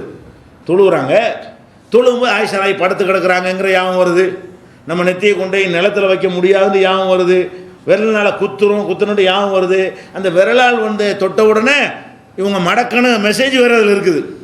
ஏறக்குறைய பேசுகிற மாதிரி வாய் திறந்து காலை மடக்குன்னு சொல்லலையே தவிர இந்த விரலால் குத்துவதுடைய மீனிங் என்ன, எதுக்காண்டு இதை குத்துறாங்க, காலை மடக்கிறே இல்லையா, அதான் அதுக்கு அர்த்தம். அப்போ விரலால் குத்தும்போது காலை மடக்கு, நான் சஜிதா செய்ய போகிறேன் என்று ஒரு செய்தி கூட பாஸ் பண்ணப்படுது. ஒரு தொழுகையில் இருந்து கொண்டே ஒரு செய்தி என்ன செய்கிறாங்க, ஆனால் வாய் திறந்து பேசக்கூடாதுன்னு தடை இருக்குது, அதை தான் கடைப்பிடிச்சாங்களே தவிர இந்த விஷயத்தை அவங்க செஞ்சாங்க. இதை நீங்கள் புகாரியில் 382வது ஹதீஸு, 513வது ஹதீஸு, 519வது ஹதீஸு, 1209 இதில் எல்லாம் புகாரில் இந்த செய்தி நீங்கள் பார்க்கலாம். அப்போ இப்படி இந்த மாதிரியான ஒரு ஈடுபாடு தான் மனுஷனுக்கு முடியும். மனிதனால் இதுதான் சாத்தியமானது. இது மாதிரிலாம் செஞ்சு கொள்ளலாம். இந்த மாதிரி சில விஷயங்கள் என்ன செய்யலாம், எதிர்க்க உள்ளவர்கள் நமக்கு டிஸ்டர்பாக இருந்தார்கள்னா அப்படி தள்ளி விட்டுக்கிறலாம். லேசா முன்னாடி கொஞ்சம் போப்பாண்டு முட்டாத மாதிரி இருக்காருன்னு வைங்க, ஒருத்தர் நிற்கிறாரு, நம்ம சைதாஜன இடம் பத்தலை, கையை விட்டு தள்ளி விடுங்க, முன்னாடியே தப்பாது, இது நம்ம சைதா செய்யணுமா இல்லையா, அவர் திருப்பிட்டு அடிக்க வராமல் என்ன செய்யணும், விளங்கிக்கிட்டு ஒரு ஸ்டெப் முன்னாடி போய்க்கிறணும். இவர் அது மாதிரி செய்யணும், அவர் அது விளங்கிட்டு தொழுகும்போது வேணும்னா செய்வாங்க, முன்னாடி போய் சொல்கிறாங்கன்னு அவர் விளங்கி கொண்டு என்ன செய்யணும், விளங்குறதுல அவர் கவனம் கொடுக்க வேண்டி இருக்கிறது. அப்படி எல்லாம் இருப்பதை நம்ம பார்க்குறோம். அதே மாதிரி நபிகள் நாயகம் ஸல்லல்லாஹு அலைஹி வஸல்லம் அவங்களுடைய காலத்தில் ஆண்கள் பள்ளிவாசலுக்கு வர்ற மாதிரி பெண்களும் வருவாங்க. ஜமாத் தொழுகையில் கலந்து கொள்வார்கள், எல்லா நேரத்துக்கும் வருவார்கள். அப்போ தொழுகையில் பெண்கள் வரும்பொழுது என்ன செய்வாங்கன்னா, பெண்களுக்குன்னு ஒரு பிரச்சனை இருக்கிறது. என்ன பிரச்சனை, எங்கே வந்தாலும் பிள்ளைகளோடு தான் வர வேண்டிய நிலை இருக்கும். சில பேருக்கு வளர்ந்த பிள்ளைங்களாக இருந்தால் பிரச்சனை இல்லை. கை குழந்தைகள் அவங்க அரவணைப்பில் இருக்கிற குழந்தைகளாக இருந்தால் விட்டுட்டு வர முடியாது. அப்போ குழந்தைகளையும் கூட்டிகிட்டு வந்துடுவாங்க. வரும்பொழுது சின்ன பிள்ளைங்களையும் என்ன செய்வாங்க, அதனால தான் பெண்கள் சலசலப்பு வருதுன்னெலாம் பேசுகிறோமே, அதெல்லாம் நீங்கள் பேசினாலும் சலசலப்பு நிற்க போகிறது இல்லை. ஏன், அவங்க பிள்ளைகளோடு வந்திருப்பாங்க, அது ஏதாவது சேட்டை பண்ண அடக்குவாங்க, சத்தம் வந்துக்கிட்டு தான் இருக்குது. நீங்கள் என்னத்தை பையான அறிவிப்பு செஞ்சாலும் என்ன செய்யாதது, நீங்கள் அறிவிப்பு செய்ய வேண்டியதான், கடமைக்கு செஞ்சுக்கிற வேண்டியதுதான். நடக்குமாட்ட நடக்காது. ஏன், அவங்க பிள்ளை அந்த மாதிரி பண்ணும்போது அவங்க என்ன பண்ணுவாங்கண்ணா, அது மாதிரி ஒரு வந்திருக்கக்கூடியவரில் ஒரு 10% பேராவது என்ன செய்வாங்க, பிள்ளைகளோடு வருவாங்க. ரசூல் ஸல்லல்லாஹு அலைஹி வஸல்லம் காலத்துலேயும் பிள்ளைகளோடு வருவாங்க. வந்து என்ன செய்வாங்க, தொழுகை நேரம் வந்த உடனே அங்கே தொட்டியில் எல்லாம் இது தானே, கூரை தானே, அது கட்டி விட்டு தொட்டியில் தொங்க விட்டுரு தொழுகையில் ஈடுபட்டுருவாங்க. வீழ்ந்து கத்தும் ஒரு பிள்ளை தொழுகை நடந்துகிட்டு இருக்கும் பொழுது என்ன செய்யும், வீழ்ந்து கத்தும். அப்போ ரசூல் ஸல்லல்லாஹு இதே சொல்கிறாங்க, அதாவது நான் கொஞ்சம் நீளமாக தொழுகலாம்னு நினச்சிக்கிட்டு நிற்பேன், அன்னைக்கு பார்த்து ஒரு வீழ்ந்து ஒரு சத்தம் வரும். எந்த சத்தம், குழந்தையுடைய சத்தம். அந்த குழந்தை சத்தத்தை கேட்டவுடனே அவங்க அம்மாவுடைய மனசு என்ன பாடுபடும், அவங்களுக்கு ஈடுபாடாக இருக்க முடியுமா என்பதை கவனத்தில் கொண்டு சுருக்கமாக முடிச்சிருவேன். அந்த குழந்தை கத்துது, அவங்க அம்மா என்ன பதறப்புறாங்களோ தெரியல, வேகமாக முடிச்சிருவோம்னு சொல்லி நீளமாக தொழுவலாம்னு சொல்லி நிற்பேன். குழந்தையுடைய சத்தம் கேட்ட உடனே அந்த குழந்தையின் தாயுடைய மன உணர்வுக்கு மதிப்பளித்து நான் என்ன செய்வேன், சீக்கிரமே தொழுகையை முடித்து விடுவேன். நான் நீளமாக தொழுவத்தான் ஆசைப்பட்டு நிற்பேன், முடியாது என்று சொல்கிறாங்க.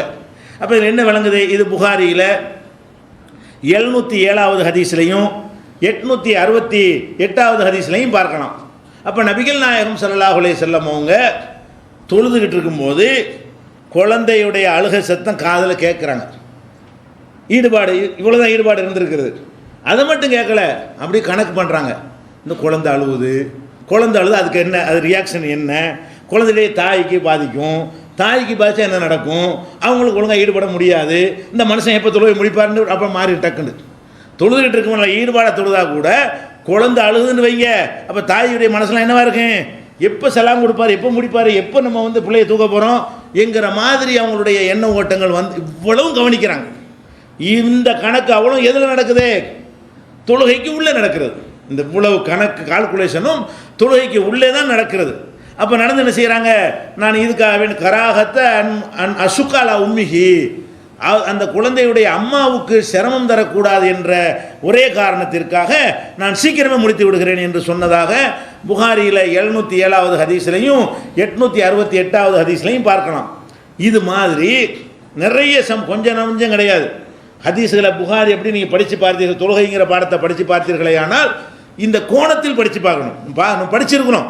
இந்த ஹதீஸுகள் எல்லாம் கேட்ட ஹதீஸுகள் தான். இப்போ நான் சொன்னதெல்லாம் புதுசாக, இதெல்லாம் ஒரு சம்பவமாக நம்ம பார்த்துட்டு போயிட்டோம். ஒவ்வொரு ஹதீஸ்லையும் பல விஷயங்கள் அடங்கி இருக்கிறது.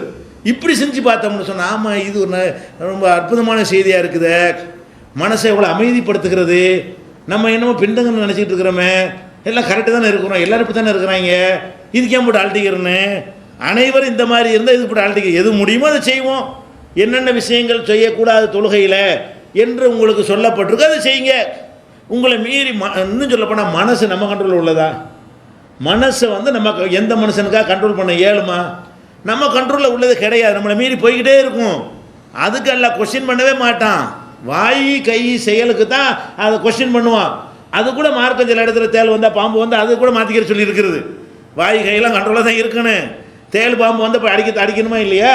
அப்போ இந்த மாதிரியான ஒரு ஆன்மீகம் இருக்கிறது என்பதை புரிந்து கொண்டோமையானால் நம்ம இபாதத்துகளில் பின்தங்கி இருக்கிறோம், முழு ஈடுபாடு இல்லை, நம்ம வந்து இறைவனோடு ஒன்ற முடியலை என்ற ஒரு மனக்குழப்பம் யாருக்காவது இருக்குமேயானால் அது இதோடு விலக வேண்டும். அதுக்கு தான் ரசூல் ஸல்லல்லாஹு அலைஹி வஸல்லம் அவர்கள் முன்மாதிரி அல்லாஹ் என்ன செஞ்சான், அனுப்பி வைத்தான். இது ரெண்டு விஷயத்தை பார்த்துருக்கிறோம். இந்த மனக்குழப்பத்தில் ஆன்மீகம் சம்பந்தமாக இறைவன் இருக்கிறானா என்பதில் ஒரு சந்தேகம், 100% நமக்கு நம்பிக்கை வரலையே, நாம் சரியான ஒரு இறையச்சத்தோடும் சரியான ஒரு ஈமானோடு இருக்கிறோமா என்று அடுத்த சந்தேகம் வறுமையானால் இந்த ரெண்டுமே ஒரு சைத்தானுடைய ஊசலாட்டம். இதை பற்றி நீங்கள் அழட்டிக்கிறாதீங்க. இந்த மனநோயை நம்ம என்ன செய்கிறோம், தீர்த்து கொள்கிறோம். இது அல்லாமல் இன்னும் சில ஆன்மீக சம்பந்தமான மனநோய்கள் பல பேருக்கு இருக்கிறது. அதை இன்ஷா அல்லாஹ்